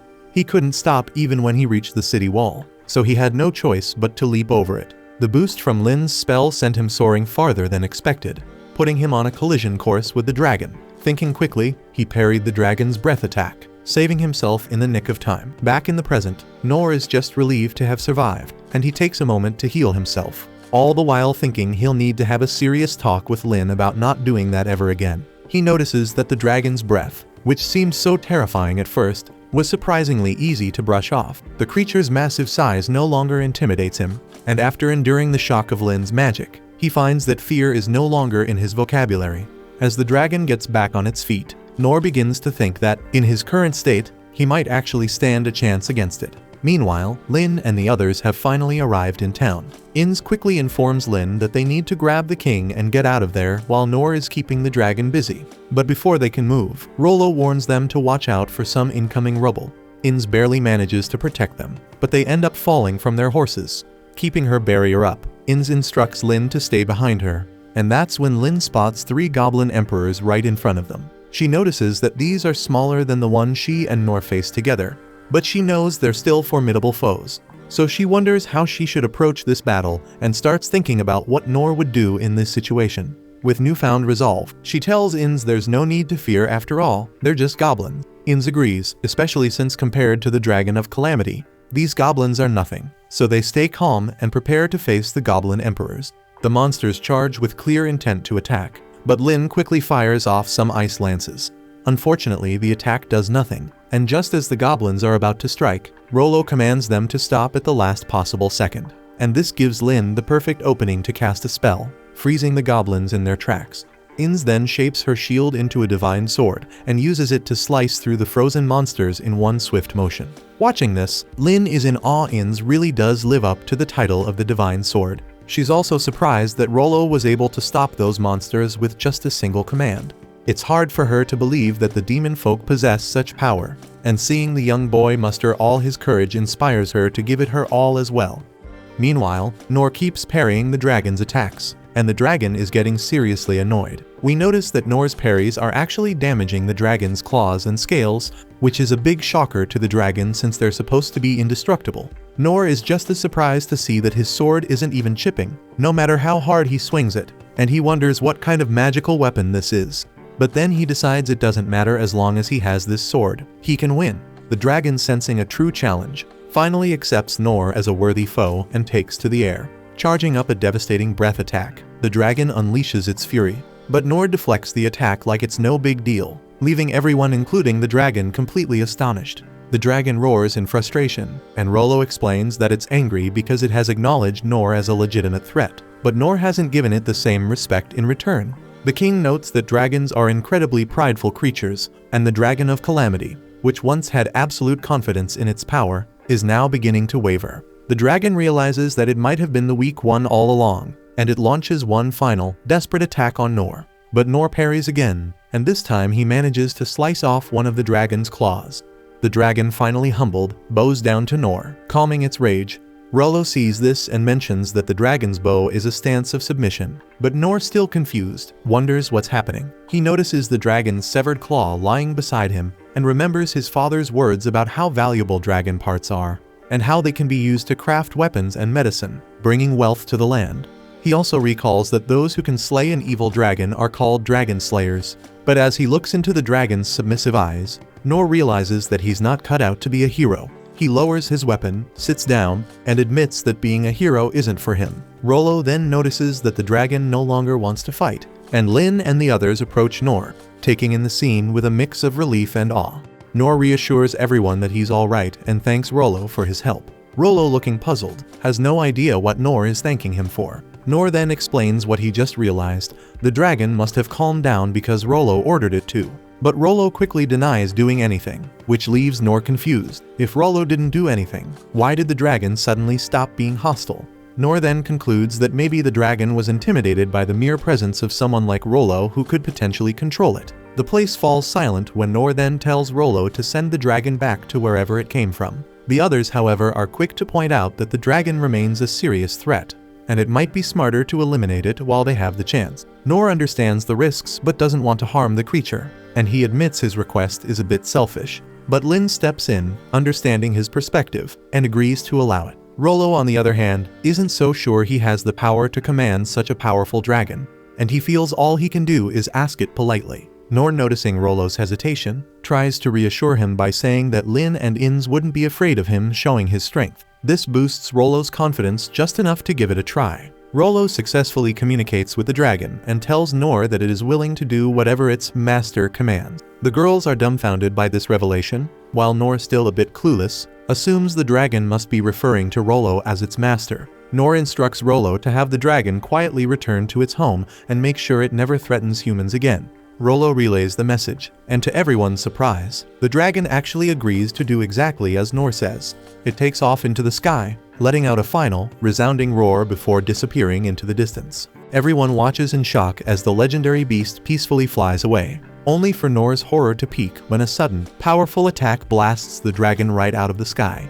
Terror spreads among everyone as they realize that the sinister leader of the Empire, Diridas, is behind the attack. Feeling smug, Diridas mocks the fallen dragon, saying that even a beast that's lived for thousands of years is still just a dumb animal in the end.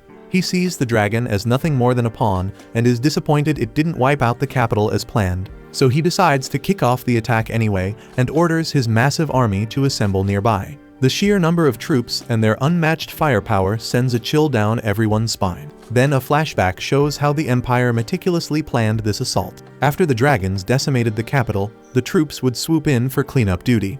The foot soldiers were to be armed with magic swords and shields, while the elite units would sport enchanted armor and wield magical cannons. They also prepared massive protective shields and enormous Monterey cannons to ensure total dominance. The king had been thrilled with this plan, but one soldier, Randius, had serious reservations about the war, doubting whether it would truly benefit the country in the long term. However, Diridas swiftly shut him down, declaring that no one would threaten their grand ambitions and vowing to show the world the overwhelming might of their magic. Diridas is hell-bent on making this war go down in history, wanting everyone to remember the foolish choices of the Clay's kingdom. He wants it known that they were a kingdom of fools who neglected the proper upkeep of the Dungeon of the Lost, and in their greed walked straight into their own downfall. And as for Diridas, he's planning to be the one who'll go down as the hero who liberated that country from its own foolishness. Nearby, Nor and the crew spot the fallen dragon, but they can't tell if it's still breathing without getting closer. Suddenly, they notice the magical Empire's forces, who also notice them. They see Princess Lin, but the real problem is that Inz is with her. Inz is one of the legendary figures known across the world, and Diridas immediately assumes she was the one who saved the capital. He declares that the era where legends rule is over, and it's time for those with wisdom to shape the future. Diridas orders the monocannon to fire, because even if Inz is the so-called divine shield, this weapon is meant to reduce her to ashes.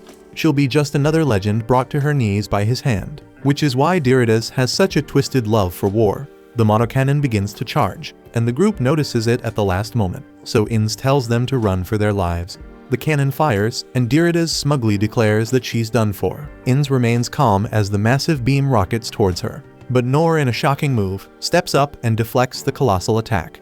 The beam goes haywire, scattering in every direction, and everyone is left gobsmacked. Diridas' troops are in such disbelief that they assume the weapon malfunctioned, so Diridas orders them to prepare for another shot. Nor is dumbfounded by the sheer size of the enemy forces, and the girls explain that they're here to wipe out the kingdom. Sure, the Clay's kingdom has its own army, but they're outmatched and outnumbered by the Empire's might. Inz urges Lin to retreat with her, and Lin asks Nor what he plans to do. Nor says it should be obvious, and he's thinking about how to get the hell out of there as fast as possible. Lin agrees and finds it a silly question to ask, but clearly believes he's about to pull off something heroic. Nor is baffled by her smile, wondering if she misunderstood him completely. He tries to make it clear he's all about running away, but they're cut off by another attack. Inz blocks it this time, and the frustrated Diridas decides to move to the rear for safety. They're getting pinned down by all the relentless attacks, and Nor realizes there's only one way out of this mess. He tells the others he'll create a diversion so they can make a break for it. Nor thinks he's useless in a fight, but if there's one thing he's good at, it's running like hell. Looking back, we see that Nor honed his escape skills by running from literal swarms of bees. So his big plan is to dash around the battlefield like a madman. Lin, thinking she's being helpful, decides to give him a little boost. Nor's eyes widen in horror as he realizes she means to hit him with her wind blast again, but she swears she'll control it better this time. Nor then tries to explain he isn't planning on dying today, but it's too bad there's no time for chit-chat. Another attack is incoming, so Nor boosts himself with all he's got, and Lin blasts him off. To his surprise, Nor is able to deflect the Empire's attacks as he soars across the battlefield. There's no turning back now, so he barrels straight at the massive army. With the parry skills he's practiced for years, Nor starts disarming troops left and right. His main goal is just to buy time for the others to escape, so he goes full whirlwind mode, parrying anything in his path. Diridas is losing his mind watching his troops get humiliated, and Nor suddenly shows up right in front of him. All the weapons Nor parried earlier have been flung into the air, and now they come raining down on the soldiers. Even the massive shields got flipped by Nor, and Diridas just can't wrap his head around how this guy is breaking the laws of physics. Nor's chaos doesn't stop, and Diridas is now trying to figure out who the hell he's dealing with. Nor ends up right in Diridas's face again, and it dawns on Diridas this is the dude who was standing next to Lin just moments ago. Diridas is stunned, wondering how Nor closed such a distance. Even more confusing, Nor is ignoring everyone else, laser focused on him. Panic starts to set in for Diridas, realizing that Nor might actually know he's the Emperor, and his freakout reaches a new level when Nor grabs hold of him. The panicked Diridas tries to calm himself, reminding his frazzled mind that his armor and sword are crafted from some of the most powerful materials known, so he decides to make a stand and fight back. But before he can even swing, Nor zooms right past him. Thinking Nor has chickened out and fled, Diridas feels a brief moment of relief until he starts getting slammed around by his own cannons. Nor is zipping around the battlefield like a lunatic on a caffeine rush, and reality comes crashing down for Diridas. His once mighty army is getting absolutely wrecked, and those supposedly impenetrable shields that could withstand a dragon's breath, now they're nothing but trash. So in utter disbelief and rage, Diridas demands to know just who the hell Nor is. Suddenly, Diridas spots Clay's black blade, the prized relic that was once displayed behind his throne. A cold wave of horror hits him like a slap to the face. That sword is his ultimate obsession, the one dungeon relic he desires above all else.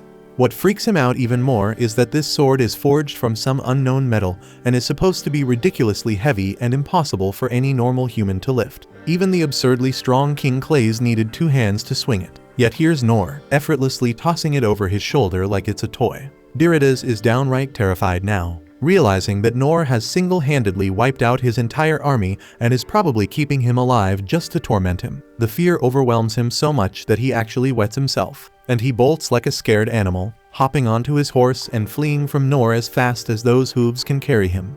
Then we shift back to the battle from Nor's point of view. After he parried the soldiers' weapons, he felt relieved to finally have a moment to stop. He then noticed the king behind him, who seemed to be just a plain old man in shiny armor, and wondered why such a frail-looking elder was on the battlefield at all. Even the horse the king rode was decked out in sparkly gear. But Nor couldn't see anything particularly special about the guy. As he stood there, he realized that the weapons he had parried were falling back to the ground.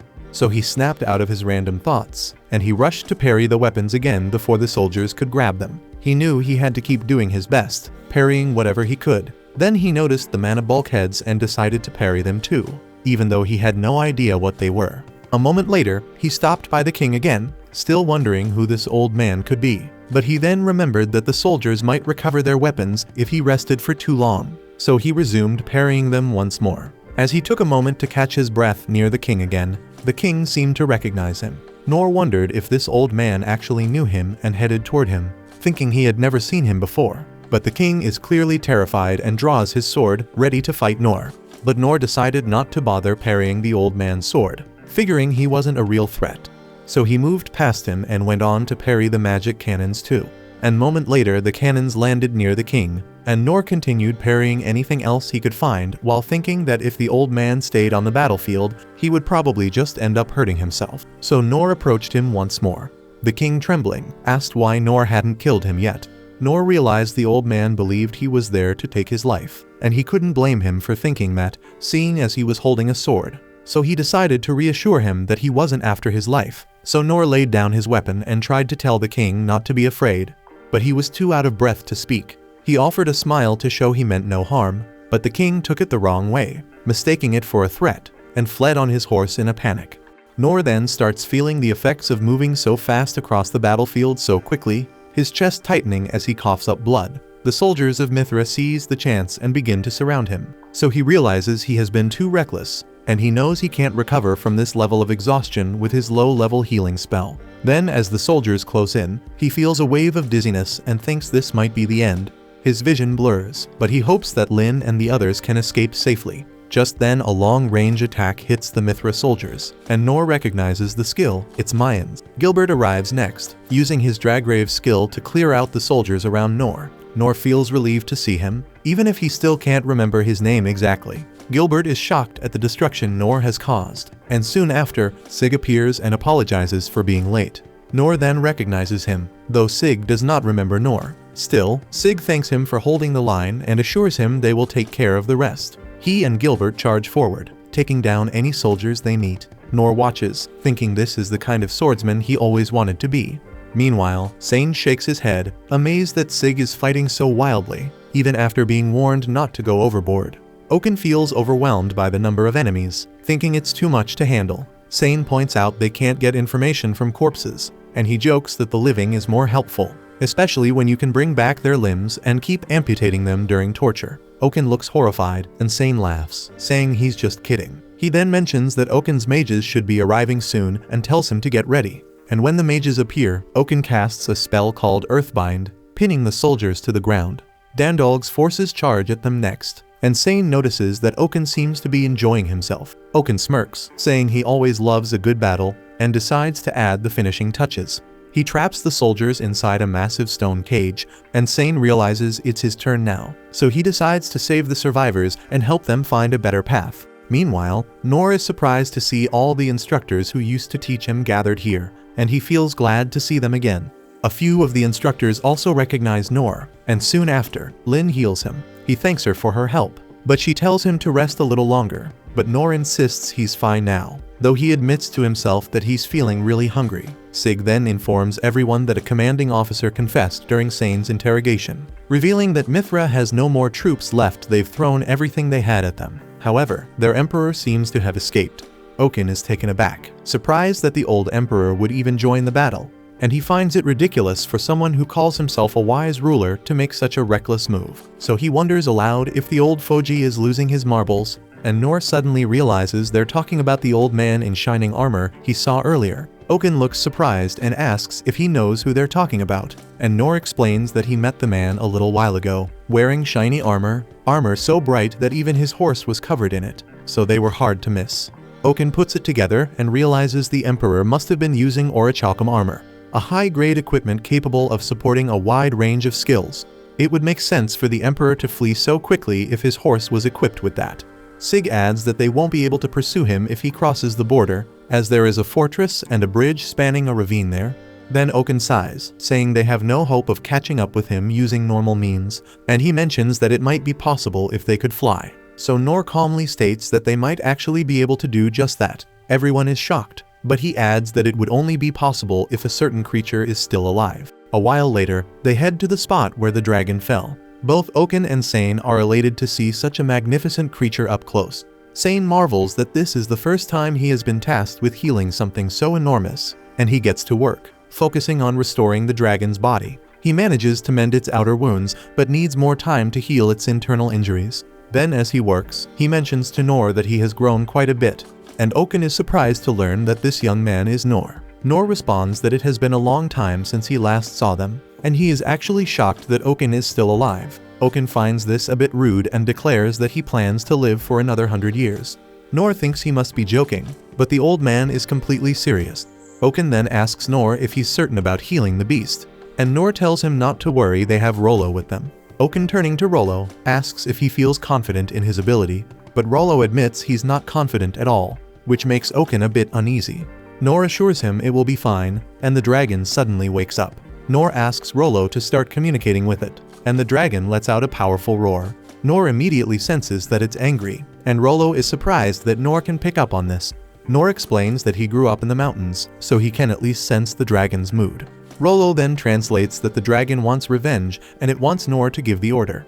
Oken is stunned to hear that Rollo has this much control over the dragon. Rollo quickly tries to clarify that it's not him the dragon sees as its master, it's Noor.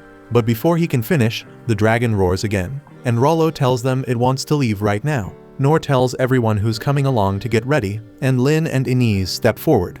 Noor is surprised they're joining too, and they explain that Rollo needs to ride the dragon since no one else can communicate with it, and they will be there to guard him. Lin wonders if Noor is going to join them, and Noor hesitates because he really doesn't want to since he's afraid of heights. But he knows this whole plan was his idea in the first place, and backing down now isn't an option. So he tells Lin he'll go with them, and she's glad to hear it, saying having him along would be like having the strength of 100 men. Sane adds that he's coming too, as he has a responsibility to care for his patient until the end.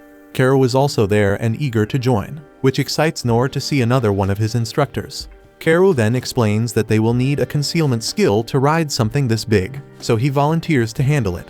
Oken wants to come along as well, but Sane tells him to stay behind and supervise his stone cage, leaving Oken no choice but to agree. Then King Clays and his son Rain arrive, and Lin is relieved to see they are both safe, and they in turn are glad to see her unharmed. Inz then asks Rain to punish her for disobeying his order, but Rain waves it off, admitting he was at fault for giving such a foolish command, and he's just glad she's back. Rain then decides to ride the dragon too, noting they will need a negotiator. Everyone mounts the dragon, and the king puts Rain in charge of decision-making, asking Noor to protect his children. Noor agrees, and the king apologizes for frequently asking for his help. Rollo then instructs the dragon to fly, and it takes off. Then as Dandalg and Sig spot the dragon in the sky, Dandalg asks Sig if he's alright with not saying anything to Noor, especially after finally finding him after so long. Sig replies that he is fine with it and mentions that Noor never needed them to play any part in his life. He reflects that the idea of taking Noor in and raising him was always ridiculous, and Dandalg agrees because they see Noor as a hero straight out of the legends. Sig then remembers seeing the army's weapons flying from afar and admits he feels ashamed of his own laziness.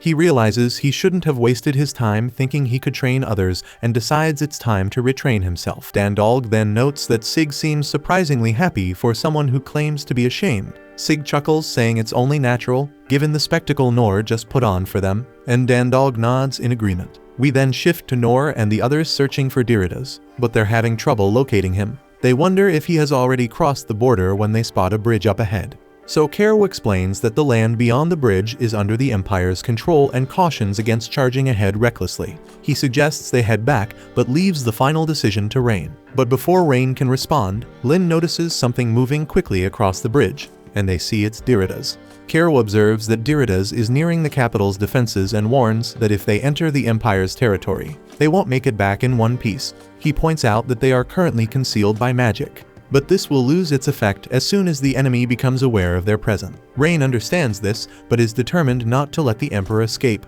because he knows that Mithra has access to powerful magical tools, and if Diridas gets away, he could use them to strengthen their military power, so he refuses to give Diridas the time to regroup.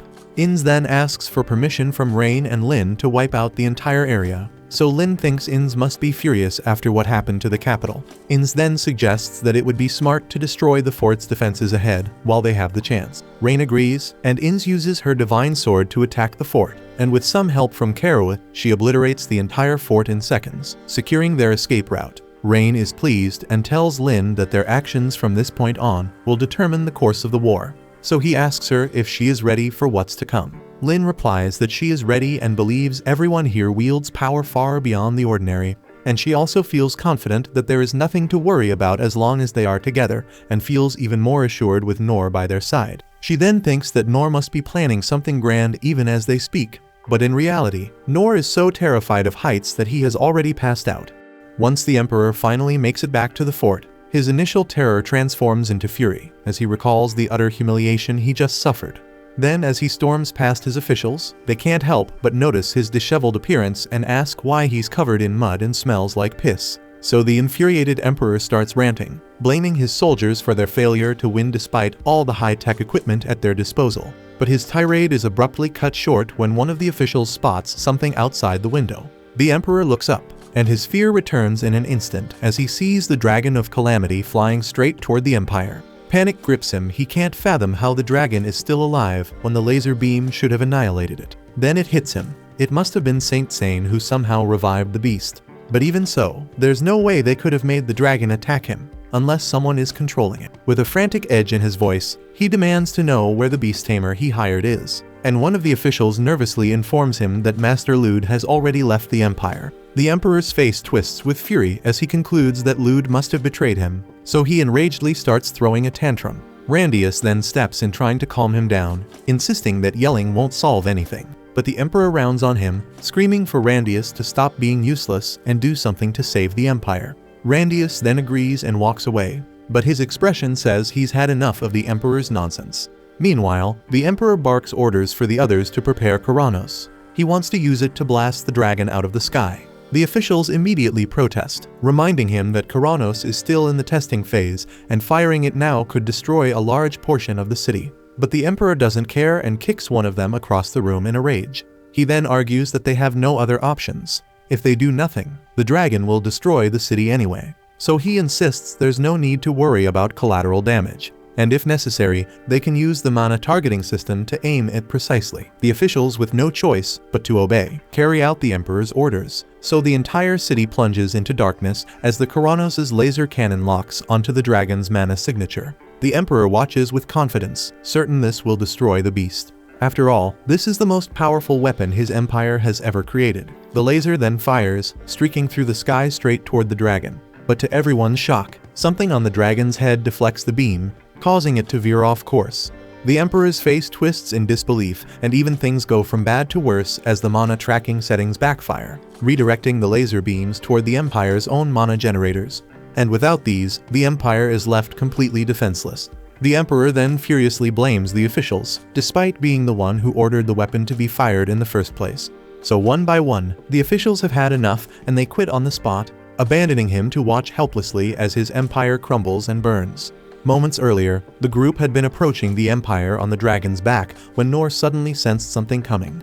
And it was a laser beam far stronger than the last. So with no time to dodge, Nor without hesitation leapt forward and parried the blast. He succeeded in diverting it, but being unable to fly, he ended up crashing directly into the Emperor's castle. Inside, the Emperor finds himself surrounded by Randius and a few knights who are equally fed up with him. The Emperor demands to know what Randius thinks he's doing, so Randius calmly explains that to save the Empire, he needs to eliminate its greatest threat, the Emperor himself. The Emperor then desperately cries out for someone, anyone, to save him, but no one is left who will obey his commands. So it seems his end is certain. But just as Randius prepares to strike, Nor comes crashing through the ceiling, landing directly in the Emperor's throne room. Nor looks around, momentarily stunned, and marvels at how lucky he was to crash land exactly where he needed to be. Randius then raises his sword, eyeing Nor carefully, and asks if he intends to protect the Emperor. Nor unfazed replies that he doesn't care about the Emperor, but he also doesn't think it's right for these knights to kill him. So one of the knights quickly draws a gun and fires at the Emperor. But Nor deflects the shot with ease and gently lowers the Emperor's head to the ground to keep him from harm. Randius and his men, realizing Nor's skill, decide to rush him all at once, but Nor skillfully parries each of their attacks without breaking a sweat. Randius then tries to reason with him, saying the Emperor has doomed his own country and must atone with his life. But again another knight hurls a bomb, aiming to execute the Emperor. But Nor spots the threat in time and calmly kicks the Emperor out of harm's way, sending him tumbling against the wall but unharmed. As the Emperor hangs there, Nor questions why the Doritas Knights are so determined to kill their own ruler. But one of the knights points out that Nor has already done more damage to the Emperor than any of them have. Still, Randius insists the Emperor must die and throws several more bombs, but Nor anticipates the attack, grabs the Emperor by the leg, and gently sets him down on the floor again. Then Nor suggests that since the Emperor is already quite old, they could just imprison him and let nature take its course. But Randius dismisses the idea, explaining that with the enemy already inside the Empire and the Dragon of Calamity approaching, they need to kill the Emperor immediately to signal their intent to surrender. But suddenly a voice cuts in, saying that killing the Emperor won't be necessary because he can't suffer for his crimes if he's already dead. It's Rain, who has just arrived with the others. He then thanks Nor for his efforts but insists that from this point forward, he will handle things himself. He then asks Lin to heal Nor in case he is injured in the fall. So Nor and Lin nod and quietly leave the throne room, giving Rain space to take charge. Rain turns to the knights, assuring them they have nothing to fear. He bears no grudge against them, and no harm will come their way. The Emperor, however, will not be so fortunate. The Emperor then pleads with Rain, desperately begging for mercy. So to everyone's surprise, Rain agrees to spare him, but only under certain conditions. He explains that because of the Emperor's reckless actions, many of the kingdom's people were crushed under rubble, burned alive in fires, or torn apart by wild beasts. Rain declares that he is willing to forgive the Emperor, but only if he is prepared to endure the same pain he inflicted on others. This would pave the way for multinational peace talks and reparations to end the war. So Rain asks if anyone objects, but no one is on the Emperor's side. It is agreed that the Emperor must suffer the same torment he caused. The Emperor looks around, confused and terrified, unable to comprehend how he could survive such agony. So Sane steps forward, calmly explaining that no matter how many times the Emperor's bones are broken or his guts are cut open, Sane will be there to patch him up, ensuring the torture continues. And if the Emperor loses consciousness from the pain, Karu will make sure he wakes right back up. The Emperor is paralyzed with fear, even more terrified than before, and he pisses himself. Rain, noticing this, clarifies that he takes no pleasure in torturing anyone, but he insists the Emperor must truly understand the suffering he caused over a petty grudge. In fact, Rain believes he's being quite lenient with the punishment. While this is happening inside, Nor finishes getting healed by Lin and feels much better. But as he gazes out over the Empire, he can't help but feel guilty for the damage he caused when he deflected the laser. Sensing his distress, Lin reassures him, reminding him that he only acted to protect them from the blast. And besides, no one died from the damage because the lasers only hit the Empire's mana generators. She explains that the areas with high mana concentrations were unoccupied, so no one would have been near the generators when they were destroyed, but she admits their destruction will still have a significant impact on people's lives. Just then, Rain, Keru, and Sane return, announcing that they've reached an agreement, and from now on, both the Empire and the Kingdom will focus on post-war reconstruction. Nor is surprised that the war is over so quickly, just when it seems to be starting. So he curiously asks what happened to the Emperor. So Rain explains that the Emperor has abdicated the throne, and his grandchild is likely to be appointed as the new Emperor. However, the child is only 10 years old, so in the meantime, a guardian will be appointed to rule on his behalf. It has been decided that the knights will be in charge until the young heir is old enough to take the throne. Just then, the knights emerge from the castle, and the first thing Randius does is apologize to Nor for attacking him earlier. He offers to do whatever it takes to make amends, but Nor waves it off, saying he doesn't really mind, so there's no need for Randius to worry about it. Relieved that Nor isn't upset, Randius adds as a gesture of goodwill that if Nor ever needs help, he and the other knights will spare no effort to assist him in any way they can. But Nor smiles and tells him there's no need to go so far,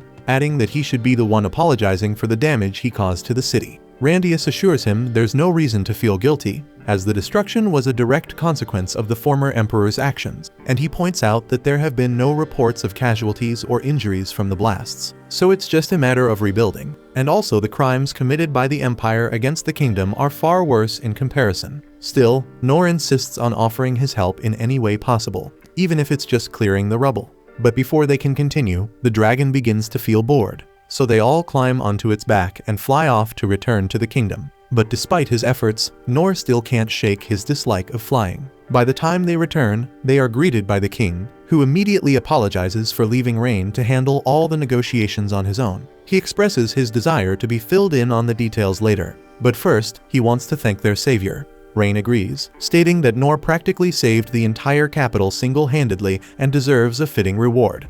However, Nor quickly cuts them off, insisting that he doesn't need any rewards. The king, understanding that Nor isn't driven by material desires, replies that he simply cannot let Nor go without some form of recognition after all. He did save the entire country. Nor knows it's customary to receive a reward in a situation like this, but he honestly can't think of anything he truly wants. Then he glances down at Rollo and suddenly has an idea. He looks up at the king and announces that there is actually something he would like. The king, relieved to hear that Nor has a request, eagerly asks what it is. So Nor explains that he wants Rollo, a demon folk child abandoned with nowhere to go, to be taken care of, and he asks that Rollo be allowed to live in the capital as a regular citizen. Nor confesses that he considered taking Rollo in himself, but he lives a modest life, so he believes Rollo would be much better off if cared for by a wealthy family. Nor suggests it would be wonderful if the king could provide Rollo with a small piece of land and a house. The king listens carefully and understands the request. But there's a problem. The holy theocracy of Mithril has labeled all demon folk as enemies, so accepting Rollo as a citizen could strain their diplomatic relations with Mithril. The king is about to suggest that Nor make a different request, but Nor interjects, saying he needs nothing else but Rollo's safety. He adds that if the king intends to offer something else, it would be better to redirect those resources toward rebuilding the kingdom. The king, stunned by Nor's determination, can't help but burst into laughter. Rollo looks up at Nor and is suddenly hit by a flashback, the moment when he was about to be killed by the frog dragon. He recalls how he had desperately wished for a better life, one where he wouldn't have to suffer so much and could perhaps even enjoy delicious food. But he never truly believed such a dream could come true. Later, Rollo wakes up in a warm bed and soon finds himself at a dinner table with Inns, who tells him that he will be staying with her for the time being. Rollo is quite unsure of what to say, so Inns smiles gently and urges him to eat his food before it gets cold. But Rollo, still in shock, hadn't even considered that all of this was for him. For the first time in his life, he is given fresh, non-rotten food, and as he takes his first bite, he begins to cry with a smile spreading across his face. saying it's too damn delicious.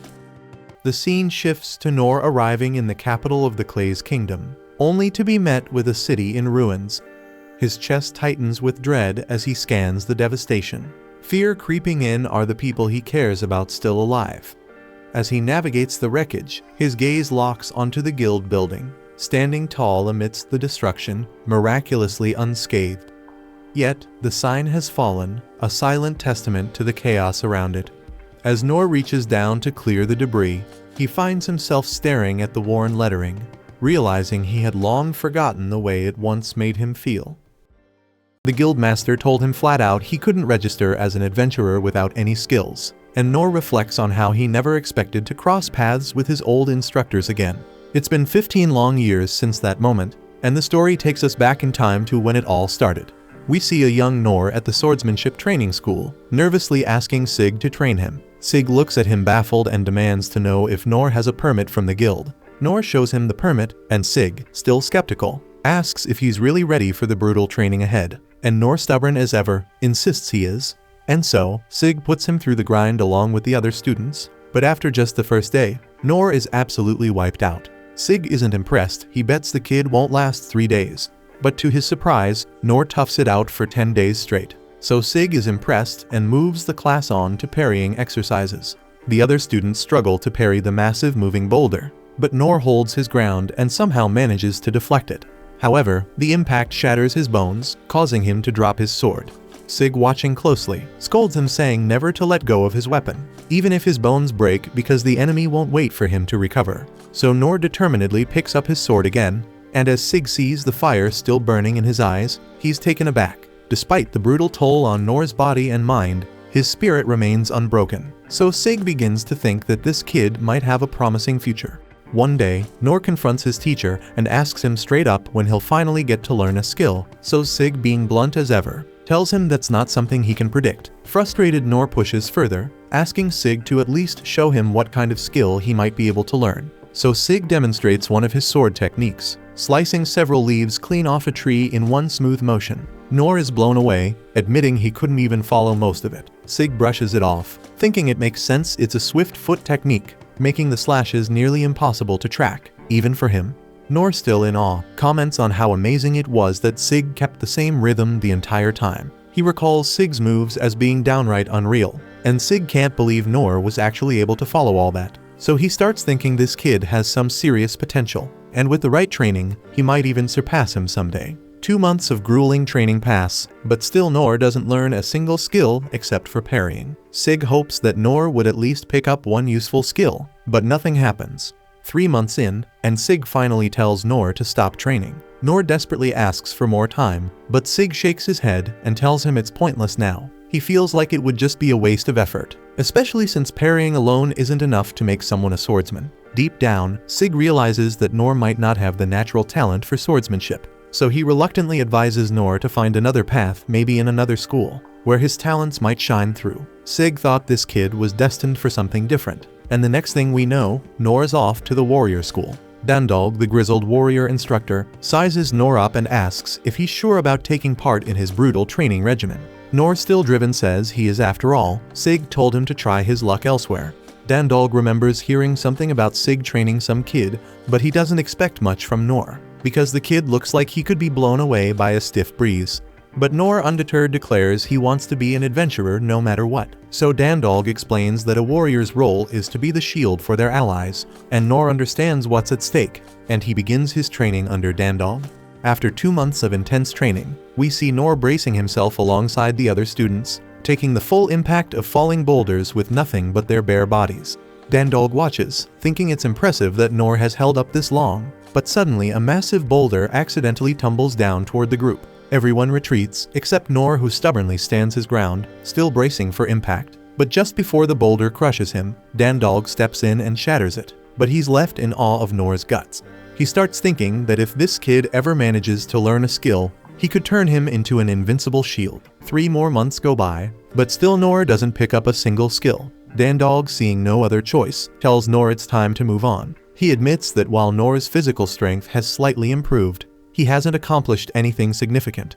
If he keeps pushing himself, he might actually lose his life. So Dandolg advises him to try his luck elsewhere, believing that a hardworking kid like Noor deserves to be in a place where his efforts will finally pay off. Next, Noor heads to the archery school, asking Mayan to take him on as a student. Mayan takes one look at him and knows he's going to be trouble. So she gives him an impossible task: hit a distant stick with a stone, fully expecting him to fail. But to her shock, Noor nails it on the first try. Skeptical, she asks him to do it again, and once more, Noor hits the mark perfectly. With no excuse left, Mayan grudgingly agrees to train him. Soon after, we see Noor practicing by throwing stones, but he's itching to move on and asks Mayan when he'll finally get to use a bow. Mayan, knowing this will end in disaster, reluctantly hands him a bow and tells him to get a good grip and shoot. But the moment Noor draws the string, the bow snaps in his hands, unable to handle his raw strength. Mayan sighs. This is exactly what she feared. No matter how many bows Noor tries, each one shatters the second he pulls them back. So eventually they run out of training bows. Then, out of desperation, Mayan gives him her personal bow, thinking this one might survive. But once again, Noor breaks it in no time. So Mayan exasperatedly tells him to stick to throwing stones from now on. And so, 2 more months pass, with Noor doing nothing but hurling stones day after day. Mayan asks Noor where he learned his stone throwing skills, and he casually explains that he's self-taught. He mentions that this is how he always hunts birds, particularly the colorful ones that swoop down from the sky to hunt rabbits. Mayan realizes that he's talking about thunderflash birds, creatures so fast that even seasoned hunters struggle to take them down with a bow. She's shocked, thinking there's no way Noor should still be training here. After his term is over, she kicks him out, figuring that if he's capable of hunting thunderflash birds with just stones, he doesn't need formal training. He'll survive just fine on his own. Next, Noor heads to the thief school, where Kero begins teaching him the art of stealth. During the training, Kero notices that Noor isn't half bad, but despite his efforts, he can never manage to get the drop on Kero. Then one day, Kero runs an exercise in trap detection, challenging everyone to navigate a trap-filled hallway and open the treasure chest at the end. While the other students cautiously detect and avoid the traps, Noor decides to charge straight through, countering every trap he encounters as he goes. Kero, watching in disbelief, thinks it's impressive but totally missing the point of the exercise. After the exercise, Kero tells Noor there's no future for him as a thief, but he's still impressed by Noor's stamina and persistence. He even mentions that if Noor ever gives up on becoming an adventurer, he'd welcome him into the kingdom's intelligence agency. Next, Noor then goes to the magic school, where he trains under Oken for 2 months. But despite all his efforts, he still can't manage to learn a single spell. Oken explains that the problem is simple. Noor has no mana flowing through his body. However, there's one last option: he could try the mana resonance room, a dangerous but potentially rewarding experience that could awaken his dormant mana. Noor eagerly asks for a chance to try.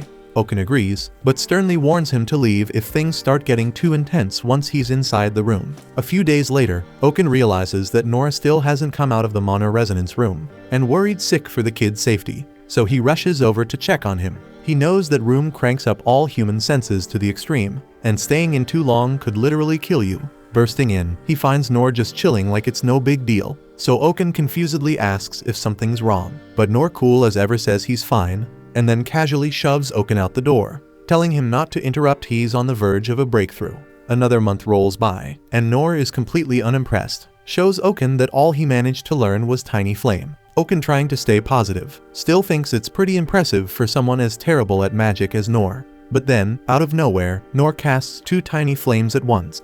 Oken is so shocked, even the animators couldn't bother to draw his face properly. He can't believe it. Dual casting took him 50 years to learn, and here's Noor pulling it off in just 3 months. But Noor just shakes his head, thinking none of this is going to help him become an adventurer.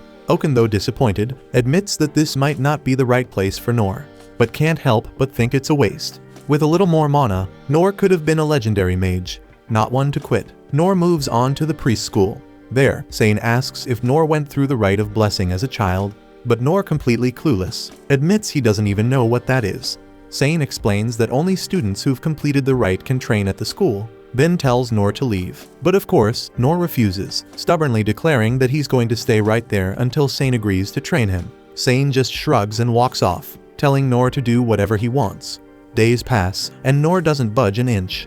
Sane, watching from a distance, starts wondering if this kid plans on standing there forever. Even after several more days, Noor remains rooted to the spot. Eventually, his body gives out, and he collapses from exhaustion. Sane rushes over and catches him. While healing him, Sane finally gives in, telling Noor he'll let him train under him, but warns there's no guarantee he'll ever learn a skill, and Noor accepts without a second thought.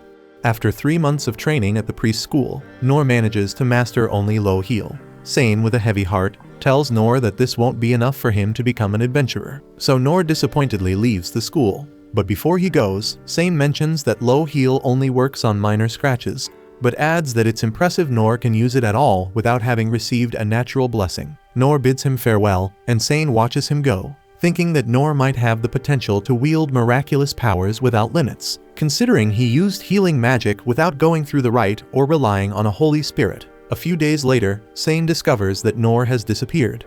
The 6 sovereigns quickly hold a meeting to discuss the situation. Sane, filled with regret, says he should have stopped Noor from leaving while he had the chance. But Mayan, more relaxed, suggests they let Noor be after all. He has the skills to take care of himself, but Sane disagrees, saying that Noor might grow into someone extraordinary if they invest time in nurturing his potential. After some discussion, the others agree. Sig then volunteers to go find Noor right away, but Dandalg advises caution. After working out the details, the 6 sovereigns set off to search for him.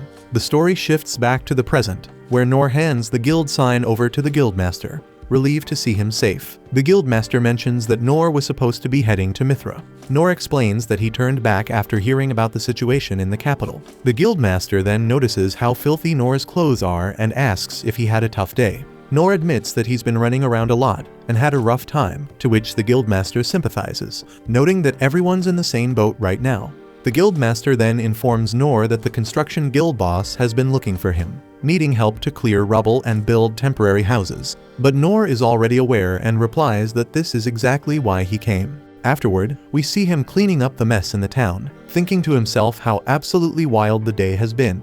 It all started with a chill trip to Mithra.